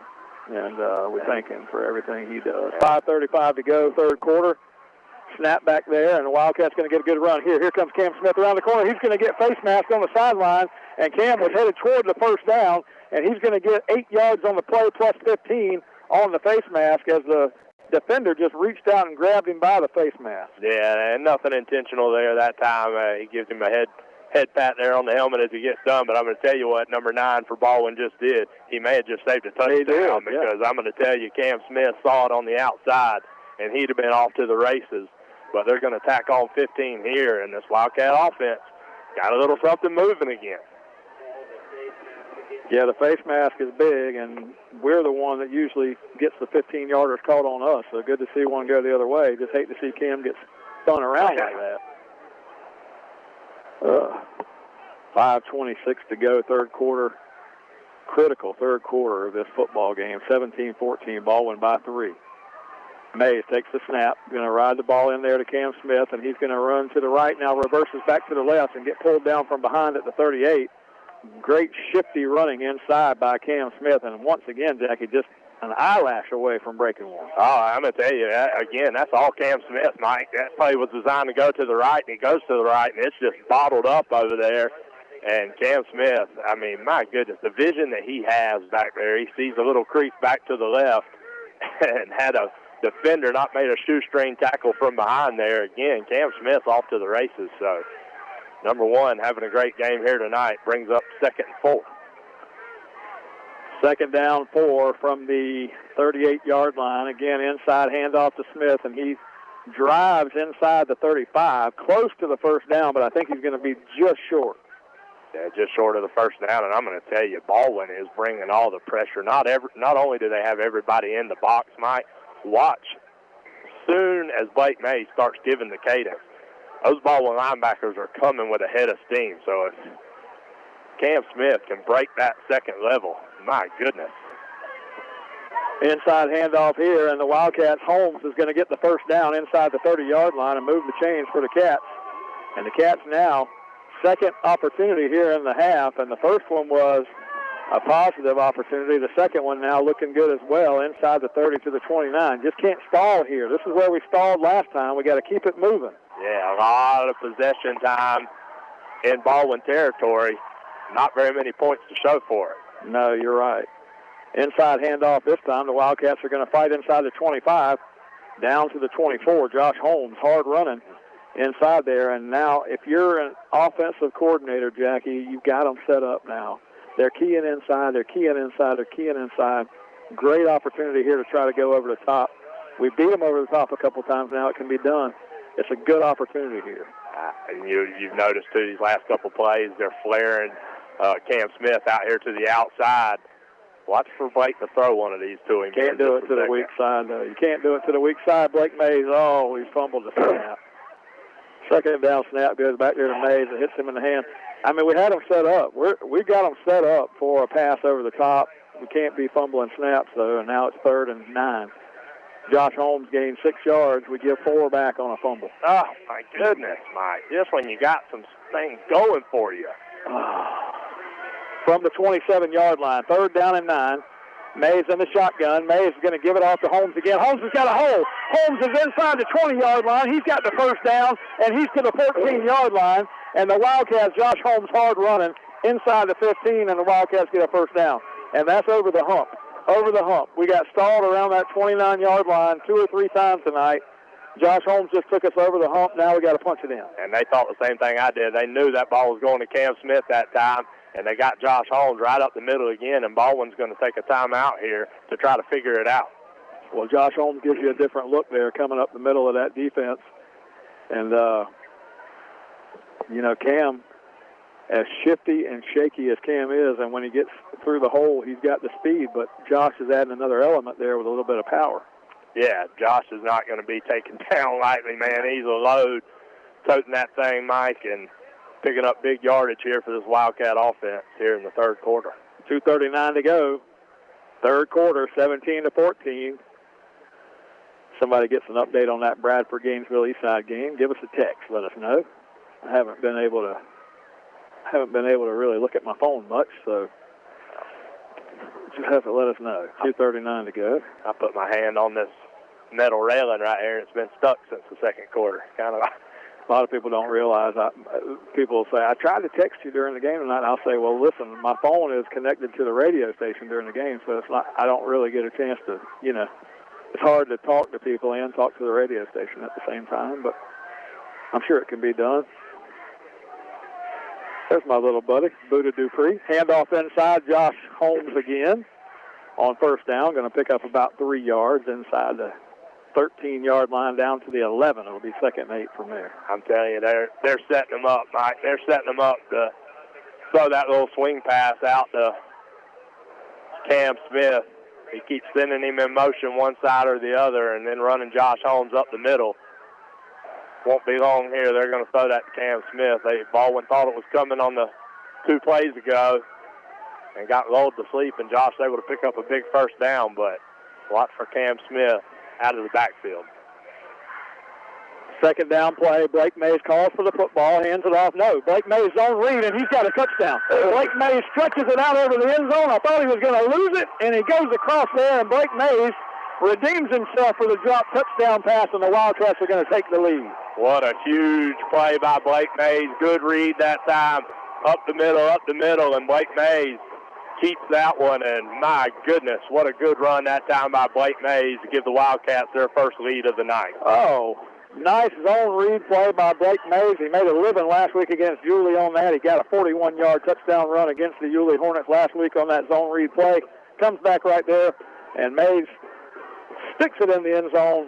Had that ball waving around like a loaf of bread. I didn't like it. I thought it was going to come out, but gets it across the goal line, and the Wildcats take the lead. 21-17 with the extra point. 1:52 to go, third quarter, and this is a whole new ball game, Jackie. In the last quarter of this game, going back to 2 minutes to go in the half, the Wildcats have outscored Baldwin 21-3. My goodness. Yeah, we were down 14-0 in this game, and the Wildcats have outscored Baldwin 21-3 now, going back to 2 minutes left in the second quarter. So Wildcats with the momentum. They've made the right play calls. They made some great adjustments tonight in the middle of this ball game. So we'll see. 1:52 to go. Blake Mays.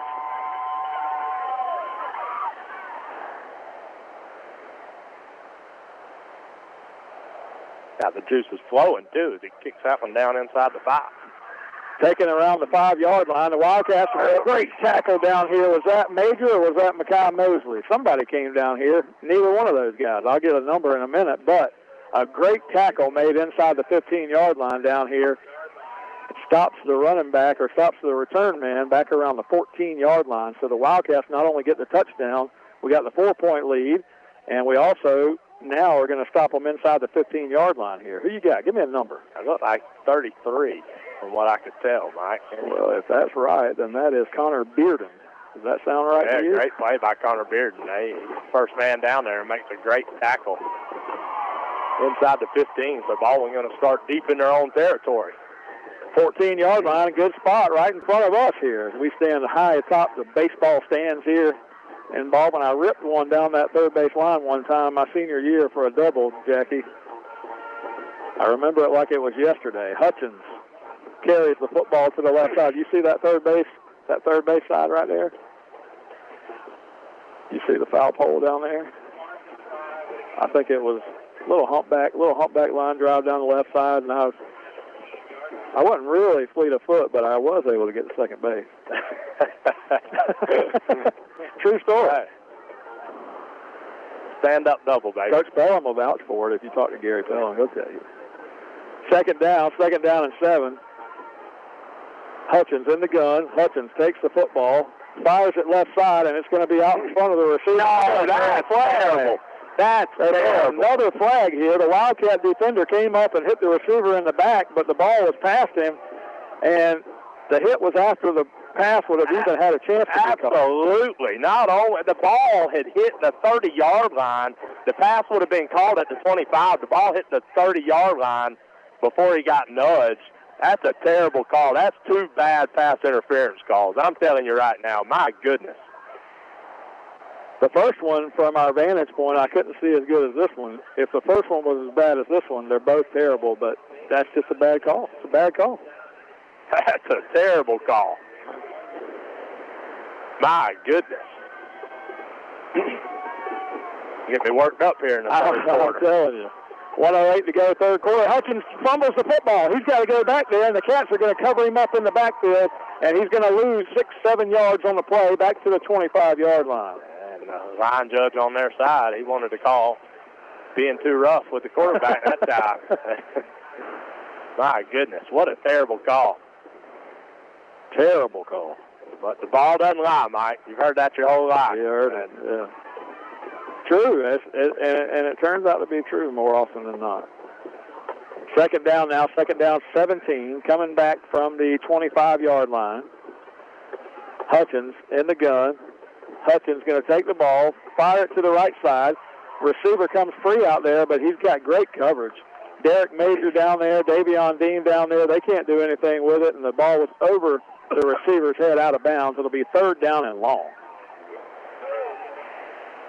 Love the third down and long.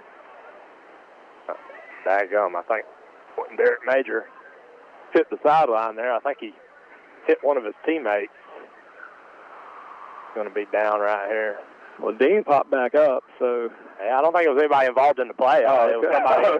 Yeah, it was somebody on the sideline. No, it was Major. Major's hurt. Okay. That's Derek Major down on the field. I thought you meant like Nick Saban. Nick Saban took the spill. Yeah, that's what I thought happened. Yeah, but no, Derek Major, he's down on the sideline there. Oh man, and you're right. He had great coverage that time. Derek Major has played well all season long, Mike. So hopefully. Yeah, Derek Major, he had two pick-six opportunities just a couple games ago, and need to get him back. Hopefully he's all right. Third down, 17 now. Wildcats dig in on defense. 24 seconds to go in the third quarter. Getting down to crunch time here in Baldwin, Florida. Hutchins sends a man in motion to the right. Straight drop. Looks down the field. Fires one deep down the left sideline. The Cats have good coverage over there. The pass is out of bounds. And up until now, no flags. It'll be fourth down. Great coverage by Mekhi Mosley. I'm going to tell you, this Wildcat secondary, my goodness, when they have gone deep, there's a Wildcat defender in their face. We got burnt early on in that first half on a little double move, but the rest of these deep balls, this Wildcat secondary playing really well. That time Mekhi Mosley blanketing the receiver and going to force Baldwin to punt. Wildcats lead 21-17 with 20 seconds to go here in this third quarter, and got Baldwin reeling a little bit now. Maybe a little panic mode, Mike. Ball gets back there to Garvis, and he is going to kick a short punt this time, and it takes a Wildcat roll. And the Cat field position just got better, Jackie. Inside midfield, that ball just checked up, and we're going to have it first down and 10 from the 48-yard line of Baldwin with 10 seconds to go in the third quarter. So heading down to the fourth quarter, if we can put a drive together here, Jackie, don't say it now. Don't say it now, but we'll talk about it when we come back. 10 seconds to go, third quarter, 21-17. Wildcats on top and with the football with great field position here to start this drive.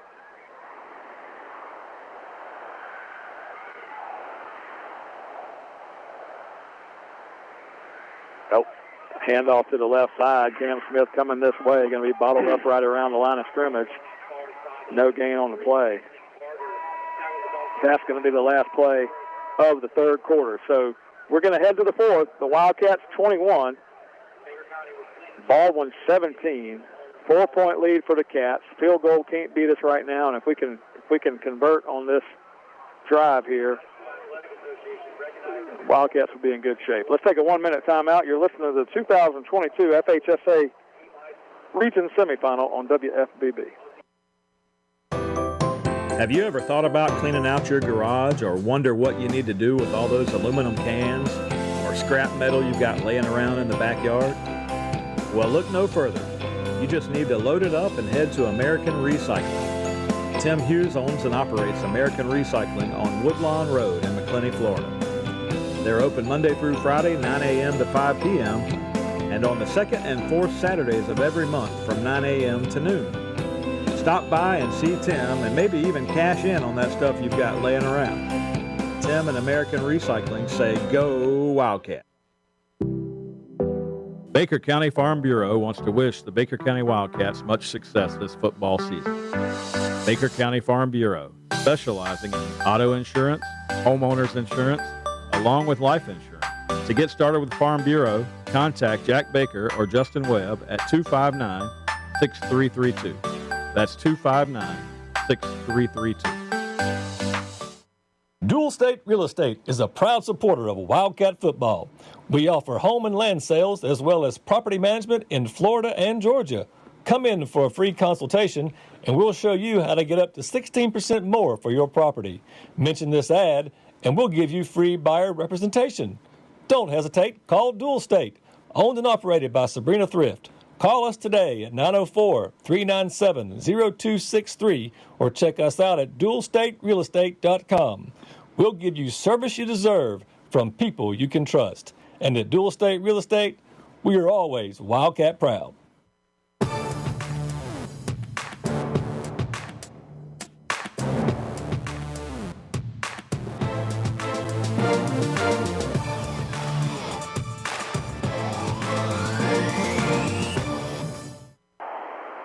Jackie, the end of the sentence I was going to tell you was if the Wildcats can do something with this drive, we can take control of this football team. That's what I was going to say. I didn't say it, so we didn't jinx the Cats. Well, on the first play of the fourth quarter, Jabari Lewis hits Silas Roden, number 8, down the left sideline, right in front of the Baldwin faithful for a touchdown pass, and we go 48 yards in one play, and the extra point is good, and we're up by 11, 28-17. Jabari Lewis is in the zone, Mike. My goodness. The Wildcats are in the zone, the end zone, 4 times in just over one quarter, Jackie. We didn't score until 3 minutes to go in the second quarter. So what I'm telling you is these 28 points on the board for the Cats have all been scored in basically one quarter of football.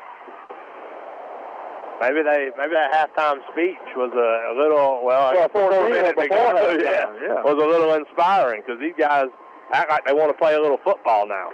Well, we talked about it. Before the Wildcats scored tonight, Baldwin was bringing the fight to us. A couple of our buddies texted us and said, man, don't say that again. But it was the truth. We were getting thrown around. Baldwin was bringing the fight to us.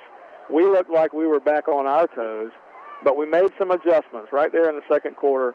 And really, the momentum swing on the Davion Dean touchdown run really helped with that. Good call by Coach Mays to use the 3 timeouts, get the ball back. We were able to tie the game at halftime, so we said, hey, we're playing with house money here. We come out onside kick second half. That drive didn't work, but we even went down 17-14, Jackie, and still 14 unanswered now. So 28-17. Silas Roden gets in the end zone. Big touchdown for him. So far tonight for the Cats, Blake Mays has scored. Davion Dean has scored. Silas Roden has scored. And the Wildcats just getting it done, 28-17. And now Baldwin goes back deep to get this kick, and they're going to get hit out of bounds over there, not even back, maybe close to the 20-yard line is where they're going to start. Who got the touchdown right before halftime, Jackie? The second one. Davion scored first. Blake Mays. So Mays has scored twice. On a receiving touchdown. Yeah, so Mays has 2 touchdowns. Silas Roden with 1 and Davion Dean with 1.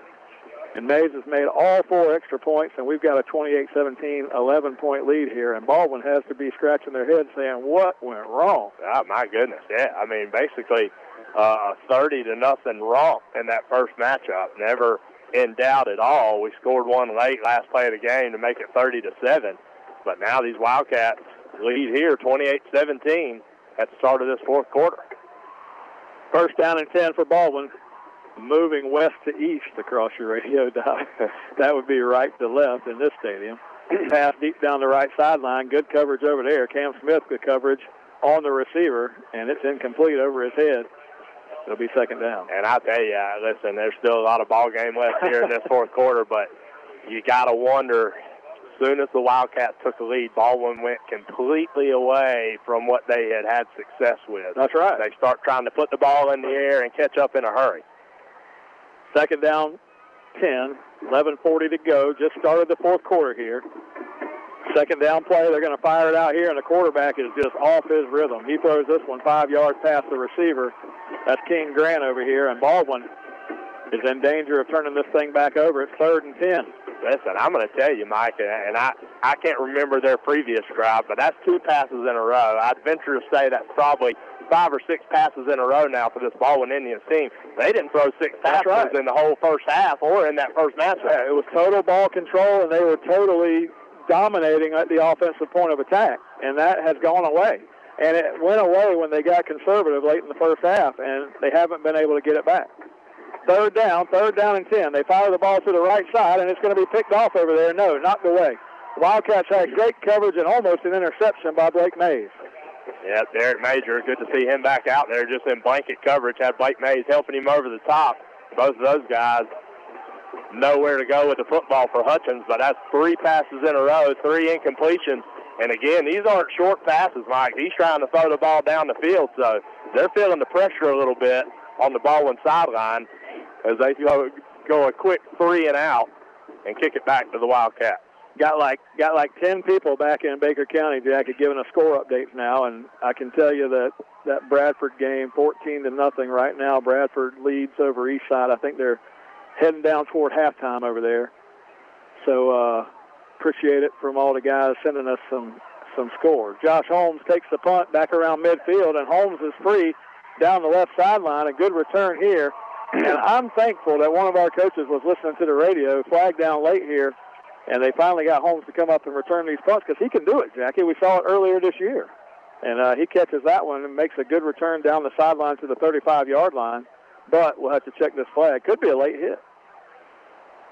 Yeah, I think that's what it is. I thought that's what it was going to be, but now I see some Wildcats pleading their case down there. Yeah, the body language of the Wildcats just changed, so we would have it at the 35, but if it's 15 against us, it's going to come back to midfield. Either way, another opportunity with good field position. Oh, goodness, that was a great return by Josh Holmes, and I was with you. I thought they were going to get a late hit out of bounds there and tack on 15 to that return, but you called it.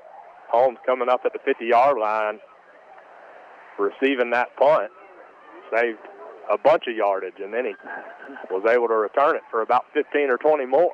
And the referees are trying to figure out what they want to call here. Timmy Landers, a guy that played Little League Baseball with me. His dad, I talked about him last week, Jackie, Eldon Landers, one of the best coaches I ever had. Timmy's keeping us up to date on this Bradford score. Brant Hartley listening in. Happy birthday, Brant. Oh, happy birthday. Happy Brant's birthday. Happy birthday, Brant, keeping us up to date on the Bradford score. I even got a text from Gerald, head baseball coach of the Baker County Wildcats, keeping us up to date on the score. So appreciate them guys listening in tonight. Brant Hartley said he was dragging roads, getting ready to run those dogs in the morning. Looking for tracks, is that what we're doing? Oh, you gotta drag the roads and make it smooth so you see where the deer tracks are. And he had that heat just a pumping in that F-150, man. I thought what they did nowadays was just find the video camera in the morning where the deer just was 10 minutes ago, and then put the dogs there. Here we go. This guy, I like cheating. This guy over on the far side, on Baldwin's side, he's the one that's called the 2 phantom pass interference calls, and here he goes, Mike. He's going to take control of this ball game with 11:19 to go. Nobody else saw anything but him that time. It's going to be a false start against the Cats. I gave you that Bradford score because, as we mentioned early in the game, in this region that we're in, the winner of tonight's ball game, Baker County Baldwin, whoever comes out on top here, will play the winner of the Bradford Gainesville Eastside game, and that game will be for the regional championship. So we'll see where that goes from here. Cam Smith, the carry, going to run to the right side. He breaks a couple of tackles and keeps his legs moving, trying to get that 5 yards back, and got close to it. It'll be 2nd down and 10. Man, Cam Smith, I'm going to tell you, that dude is such an electric ball carrier and football player, Mike. And that time, again, he is just a step or two away. Baldwin's done a good job not letting Cam Smith break the long one tonight. But, man, he's been close a couple times. I think the temperature is dropping a little bit, Jackie.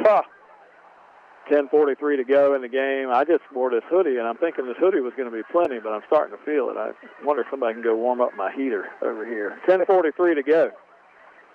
Mays in the shotgun, going to hand it off Cam Smith. He's running to the right. Cam Smith keeps his feet going. He's inside the 35, down to the 30, and Cam Smith's going to be close to a first down. Golly again, Mike, and that's all Cam Smith taking it on the outside there. He sees a little seam, plants his foot, cuts it upfield, and picks up 8 or 9 there for the Cats. But, my goodness, just one step away, Mike. He's so close.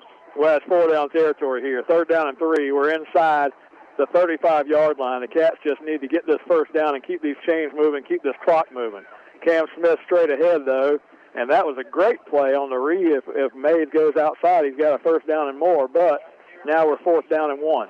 Oh, my goodness, and that time we had run 2 plays in a row. Cam Smith picked up big yardage, and we just tried to go traditional zone read that time. And he's stuffed, and the Wildcats are going to go for it here on 4th down. You got to think that they'll try to draw them all sides here. 4th down and 1. Blake Mays in the gun. They tried. They didn't bite. So now looking to the sideline. You do not want to give Baldwin momentum, but you do have an 11-point lead. The fumble. The Wildcats go back and pick it up. Cam Smith is way back up the field, and he just slides down, and that's worse than what it could have been, because now they're going to get the ball all the way back at midfield. The ball went through the hands again. We've had that happen so many times this year where the quarterback, you see, looks like just a straight snap. Quarterback misses it, goes through his hands. Cam Smith goes back, picks it up. Baldwin had great pursuit. He couldn't do anything with it. He slides down at midfield, and now Baldwin, well, I just said it, Jackie, before. We don't want to give them momentum, and that play is going to give them a little bit of life here, trailing by 11 with 9:16 to go. Hey, there's no doubt about it, but I'm going to go back to that false start penalty at the beginning. This guy's called 2, just blatant non-pass interferences that he's called tonight, and then he goes with the rest of the referees were looking at him like, what'd you call? And he called false start, and we pick up 14 of the 15 yards there. This Wildcat defense going to have to get it done again. First down for Baldwin, right at midfield. Hutchins drops back, slant pass to King Grant across the middle. And they're going to say he caught it right around the 42-yard line. It's going to be a pickup of 8 yards, 2nd down and 2. They're going to go fast now, trailing by 2 scores with 9 minutes to go in the ballgame. What you can't do is get fooled on a double move here, Mike. Keep everything underneath.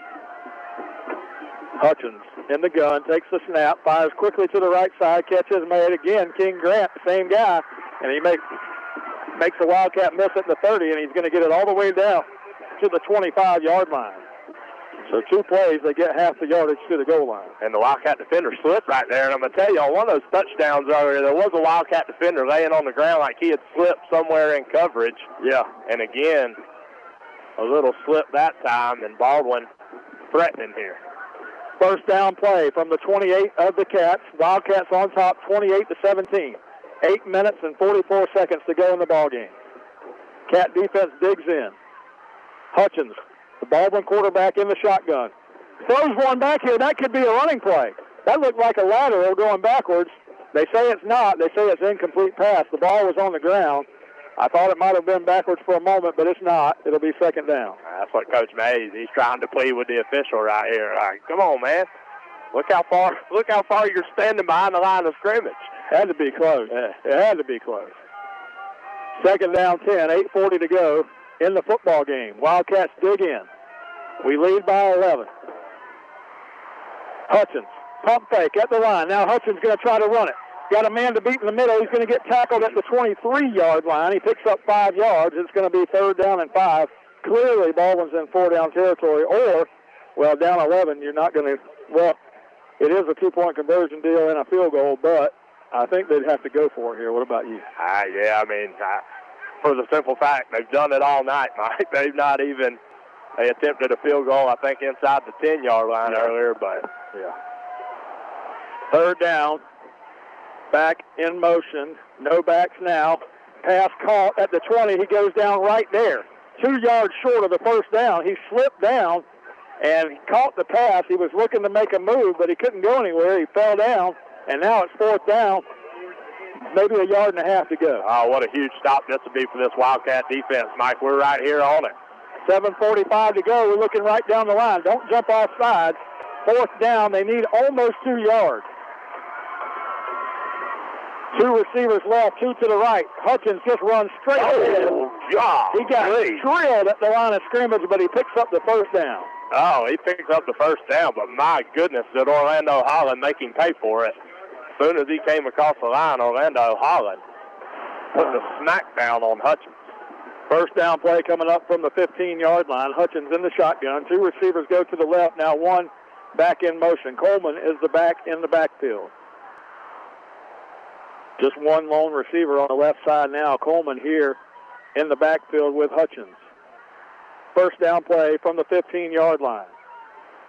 Now Coleman goes in motion. Hutchins almost dropped the football. He's under pressure, and the flag comes in, and Hutchins is going to go down at the 20-yard line.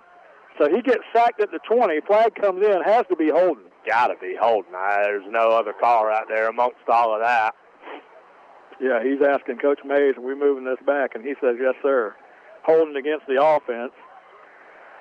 So from the 15 to the 25 now. Actually, they mark it from the spot of the foul, so this is one that actually helps us all the way back to the 30. Hutchins bobbled the snap that time, and that Wildcat front, all kinds of pressure. All night, Jackie. Anything that throws their offense off rhythm, it stops their momentum completely. First down and 25 now. Hutchins is going to scramble out of there, and you're going to get a flag down here. Hutchins is going to get tackled back near the original line of scrimmage, and now another flag comes in.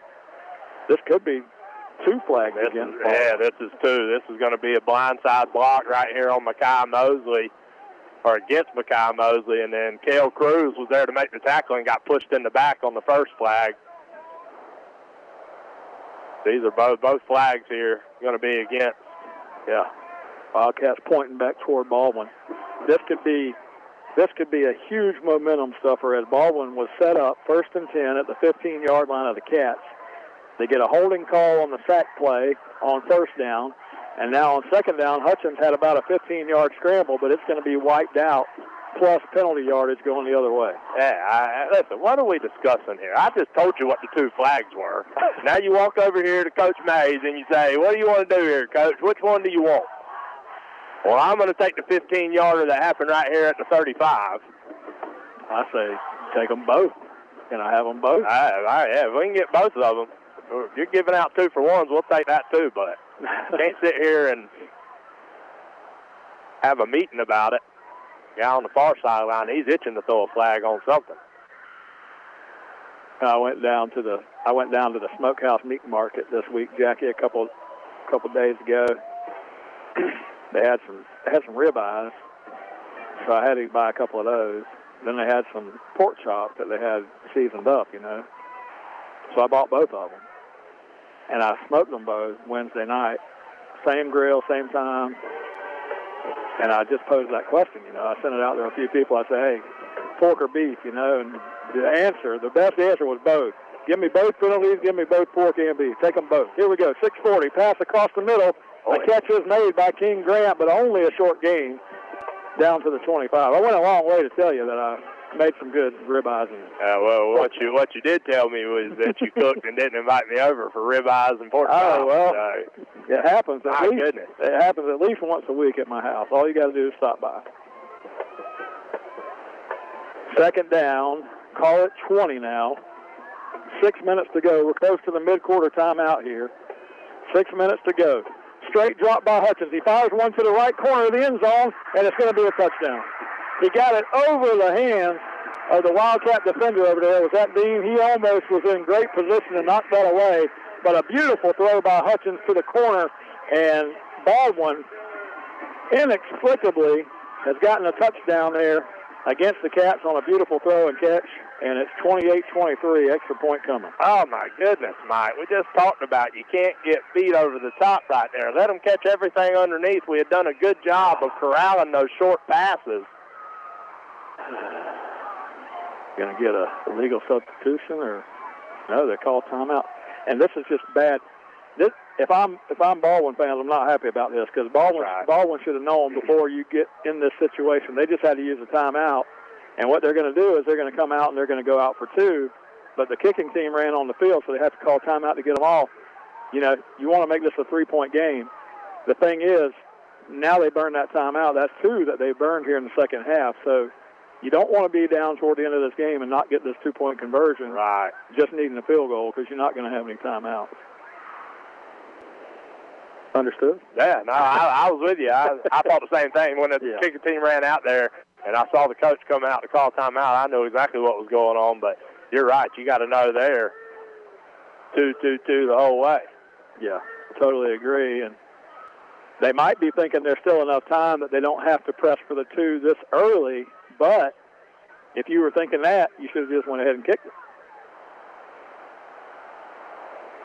Yeah, you gotta know what's going on, man. You gotta know what you're gonna do. It's chess.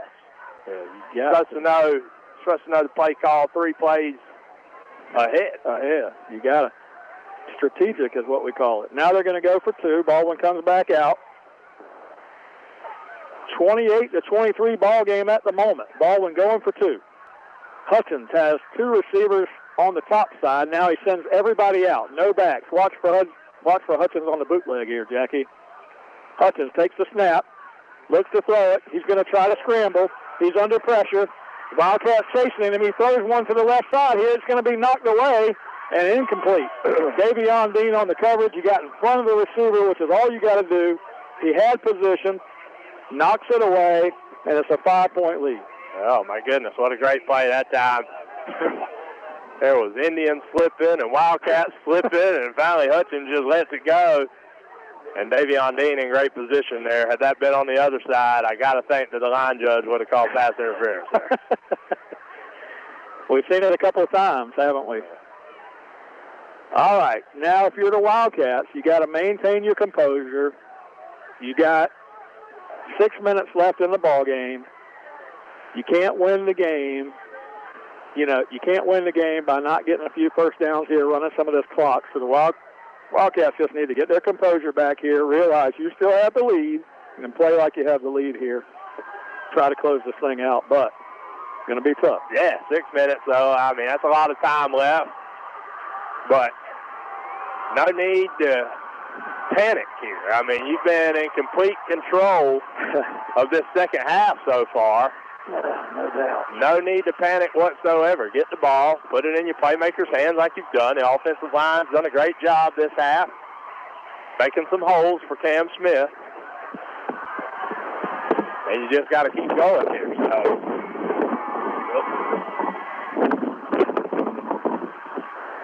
sorry, Mike. I dropped my microphone there, and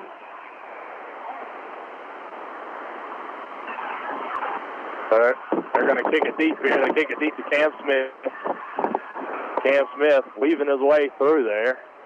Going to get it out to the 40-yard line, so the Cats going to have pretty good field position to start this drive. 5:58 left here in the fourth quarter. Wildcats lead 28-23. Sorry about that, Jack. I had a little technical difficulty. Dropped my mic there for a second. Keep this thing going for me for 1 second, Jackie. Let me check on these cords. Hey, we're going to send it back to the station. We're going to have the mid-quarter water break here, so give us about 2 minutes, John. Since 1967, Dependable Heating and Air Conditioning has had the goal to acquire customers and maintain their complete satisfaction throughout the business relationship. Located in McClenny with almost 60 years of serving the McClenny area, excellence has been their hallmark. Did you know that now Dependable Heating and Air Conditioning also carries Amana products? Amana has been known since 1934 as having some of the most reliable and dependable heating and air conditioning systems in the business. If you're struggling with who to call for your air conditioning service, give them a call. Dependable Heating and Air Conditioning 259-6546. That's 259-6546. Dual State Real Estate is a proud supporter of Wildcat football. We offer home and land sales as well as property management in Florida and Georgia. Come in for a free consultation and we'll show you how to get up to 16% more for your property. Mention this ad and we'll give you free buyer representation. Don't hesitate. Call Dual State, owned and operated by Sabrina Thrift. Call us today at 904-397-0263 or check us out at dualstaterealestate.com. We'll give you service you deserve from people you can trust. And at Dual State Real Estate, we are always Wildcat proud.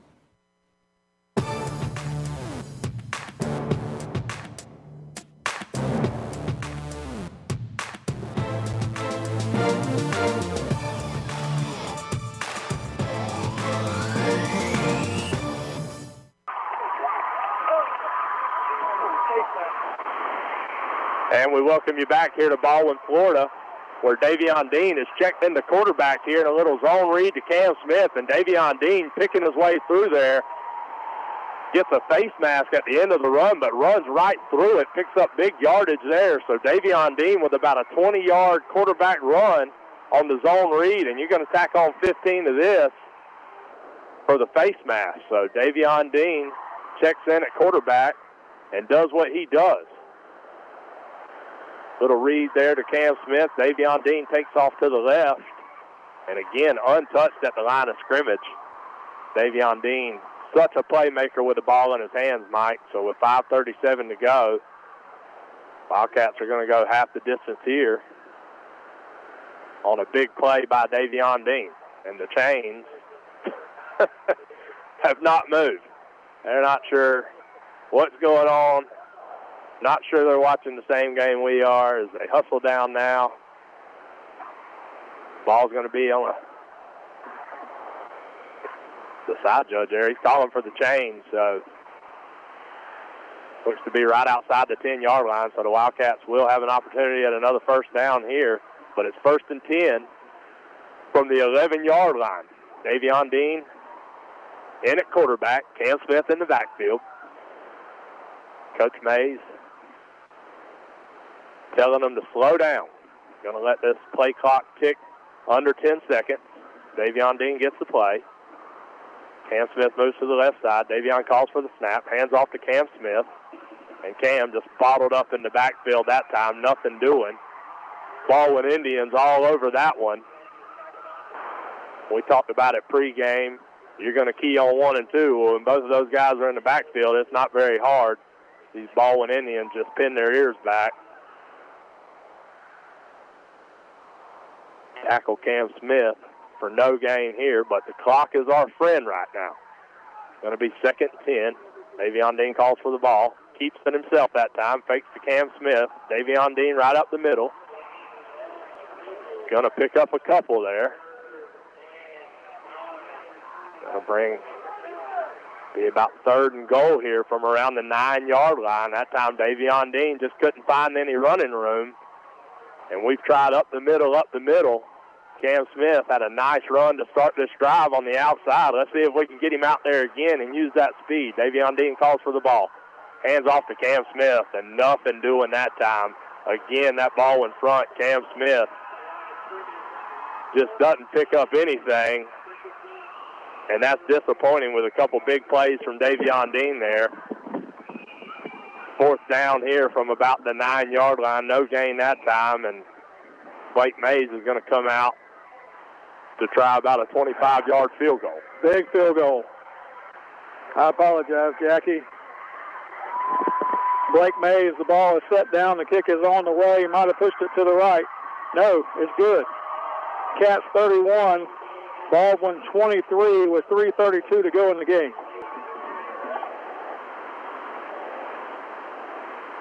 That's a huge field goal, Mike. That puts the Wildcats back up 8. So Baldwin will need a touchdown and a 2-point conversion to tie it with 3:32 to go in the 4th quarter. Recap that short drive for us there, Jackie. What did the Wildcats do? I had to take a break. We lost the microphone. I had to check the cords. We got them back going. So Davion Dean checked in at quarterback, Mike. Just a zone read, a big run down there. Got about 20 yards. They tacked on half the distance for a face mask penalty on Davion Dean. And then we got down to the 10-yard line and just stalled, Mike. Tried to run a couple times up the middle with Cam Smith and Davion Dean keep it in himself and just couldn't find any running room. So Baldwin did a great job there in the red zone, but Blake Mays comes in and tacks on a 25-yard field goal to give the Wildcats a 31-23 lead. Field goal big for the Cats there. 8-point lead now. 3:30 to go in the game. Blake Mays is going to kick one, out of bounds. I don't think that's what he was trying to do. Well, you could see Coach Mays' expression there on the sideline. I'm going to go out on a limb and say you're right. That wasn't what was intended. I don't think that's what they were trying to do. 3:32 on the clock. Baldwin will get it at the 35-yard line. Wildcats came from 14-0 down in this football game early on, able to get it tied somehow at halftime, 14-all. Second half saw Baldwin take a 17-14 lead. Then the Wildcats took the lead 21-17. We got it all the way out to 28-17 before Baldwin scored again, 28-23. Now a field goal for the Cats puts us up 31-23. First down, Baldwin. Hutchins fires to the right side. A catch is made on the Baldwin sideline. Tackle made right away. Hey, and that's okay. You know, again, what you can't do is let them beat you over the top in one play. You know, make them methodically drive down the field. Make Hutchins use his arm. Now they're going to stop the clock and call it a first down.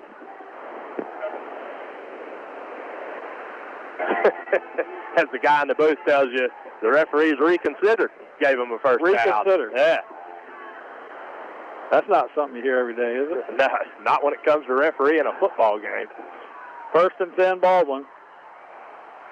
Hutchins in the shotgun. Orlando Holland showing blitz. Holland crashes in and an incomplete pass across the middle. And you knew he was going to throw it. And if there's one guy you better not touch, my goodness, it's on that sideline. And listen, I'll be the first one to admit, that one was pass interference. Yeah, I'm okay. When it looks like it could be a flag, I'm okay with it. On those others, though, Jackie, it wasn't even close. No, not even close. So he's 1 for 3 tonight on good calls. Good pass interference calls. 2:57 to go here. Baldwin putting together a little drive. That pass interference is going to help him out. Into Wildcat territory now at the 40-yard line. 2:57 to go in the ball game. Cats on top by 8. Baldwin with the ball at the Wildcat 40. Hutchins in the shotgun. Orlando Holland shows blitz again. Little slant across the middle, going to be incomplete. Oh, my gosh, that's terrible. Now that one again, he's 1 for 4 because that's bad. That's another bad one. That's great coverage by Derek Major over there. And come on, man. I mean, my goodness, you're the only one. You have given them at this point 60 yards in pass interferences here in the second half, and only one of them was legitimate. That's bad. Yeah, this is just 30 yards of penalties on 2 plays. And only 6 seconds off the clock in those 2 plays. We went from 3:02 to 2:54, I guess 8 seconds. I wonder if he knows the goal of the defender is to try to knock the ball away. First and 10, Hutchins from the 25 now. Motion man, they're going to fire one left side, and now it's going to be incomplete, another flag. In front of Orlando Holland, and Orlando Holland's pleading his case saying, hey, he fell into me. And they're going to get 15 more yards. That's 45 yards on 3 plays. Oh, my goodness.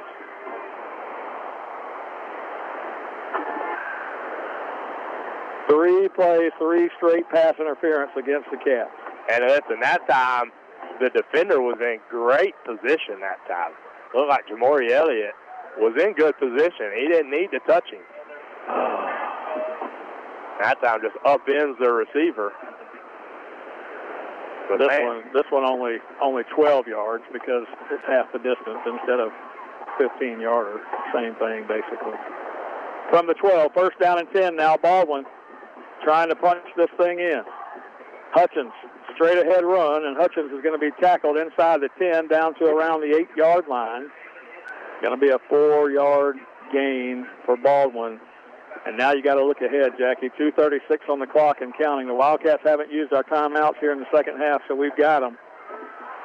If they were to get a 2-point conversion, we would still want some time on the clock here if they are able to get a touchdown, but maybe the Wildcats can hold them out. 2:22 to go. Wildcats showing blitz. Here comes Holland. They're going to run the football up the middle, and Hutchins is going to go the distance 8 yards for a touchdown. And 2:15 is showing on the clock now. And Baldwin is a 2-point conversion away from tying this game. And I didn't like that defensive call. You put Orlando Holland back there as the middle linebacker. He's the only one you got. And you blitz him. Well, when you do that, there's nobody in the middle of the field within 8 to 10 yards, and Hutchins takes full advantage of it and punches it in from 10 yards out. 2-point conversion coming up, 2:15 to go. The Wildcats will get the ball, assuming they kick it off, standardly like always. But this 2-point conversion is so critical now. Baldwin with a lot of momentum here, Jackie, a lot of it given them to them. I know, here's the thing. You hate to say every call is a bad call. I know every call is not a bad call. We know that. Wildcats got victimized, though, for 3 straight plays of pass interference on that drive that helped put Baldwin in position to get that touchdown. And that's going to be something you got to go back and look at. But right now, you need to focus on stopping this 2-point conversion, putting the pressure back on Baldwin, because with only 2:15 on the clock showing they've got 2 timeouts left, Jackie, but I know they've called 2.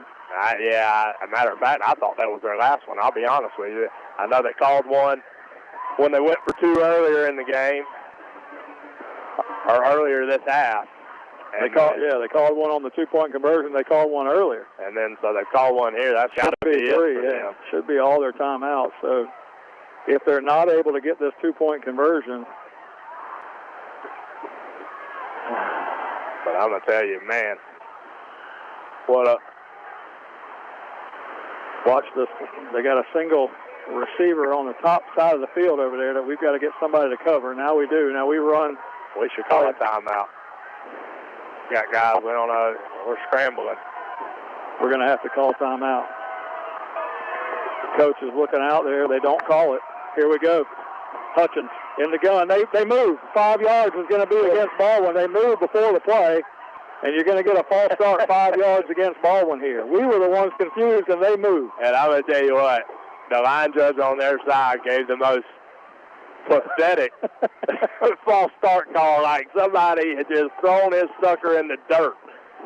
He hated to call that on them, but the whole backfield moved that time. He had no choice. So the Wildcats going to make this 2-point conversion a little tougher. All the way back to the 7-yard line now. Hutchins, I don't know if they've changed play calls. They did. They moved some personnel around. They've got one back in the backfield. 2-point conversion all the way back from the 7-yard line now. Wildcats crash in on defense here. Hutchins takes the snap, looks to throw, fires a slant pass, and it's going to be dropped. He dropped it at the goal line, and the Wildcats are going to preserve a 2-point lead. Man, my goodness. What a series of events there, Mike. Almost like poetic justice right there, honestly. Yeah, for sure.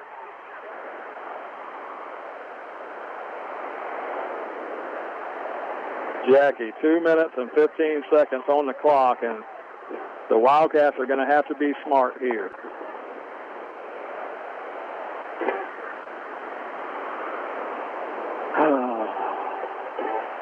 These are those games that come down to the wire. You knew Baldwin was not just going to go away when we were up 11.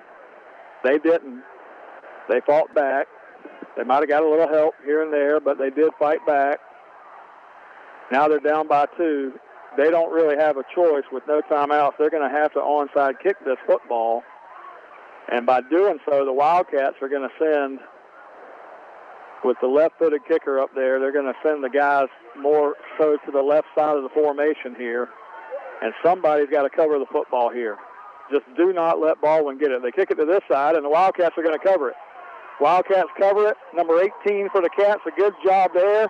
Possession. Wildcats at the 47-yard line. Let me give credit to Cedric Larry for covering that onside kick. And the Cats, first down and 10 from the 47, and I don't think Baldwin can stop the clock, Jack. I'm telling you, they're showing one timeout now. I thought they were out of timeouts myself, but chain crew getting nachos again at the concession stand. Well, if they do have one timeout, we've got to do everything we can to run every bit of time that we can off this. So clock management so important here. 2:14 to go in the football game. You got to get this to a position where we can run this thing down to under a minute to go, assuming we don't get a first down. We'll get a first down, we should be able to milk it. So Cam Smith's going to fight toward the middle of the field there, gets back to the line of scrimmage, and clock's going to run. I don't think they have any, Jack. I would not think so if they haven't called one here. But I tell you, ball security right here, Mike.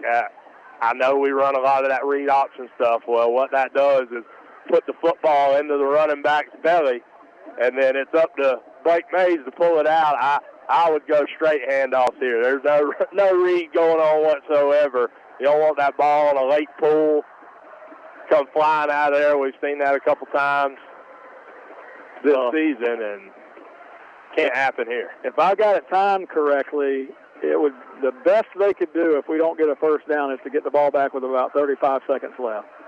That's if, we may even take a delay of game. Now there's 5 seconds left. The back judge has his arm up, and Blake Mays is now going to turn to snap the football. The back judge counting it down, and there's the snap. The Wildcats hand it off to Cam Smith, and he's going to get tackled with 1:03 on the clock.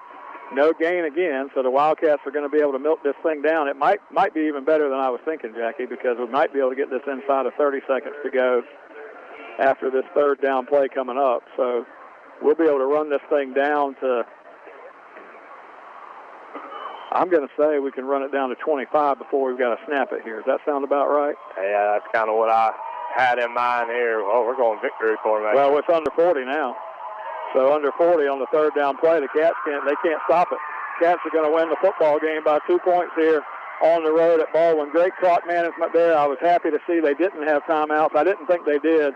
The board was showing one, but we knew good and well they didn't. The clock's going to continue to run here. Baldwin's asking the questions out there why. But great clock management by the Cats there to end this thing.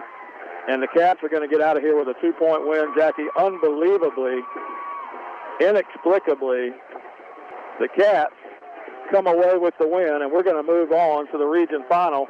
It was looking like more than likely we'd be playing Bradford in that region final. If that's the case, and Bradford goes on to win that football game, they were up 14-0 at halftime. If that's the case, Jackie, just so Wildcat fans know, that'll be a road game at Bradford, and it'll be a 7:30 kickoff. Yes. You know what else kicks off at 7:30 next Friday night?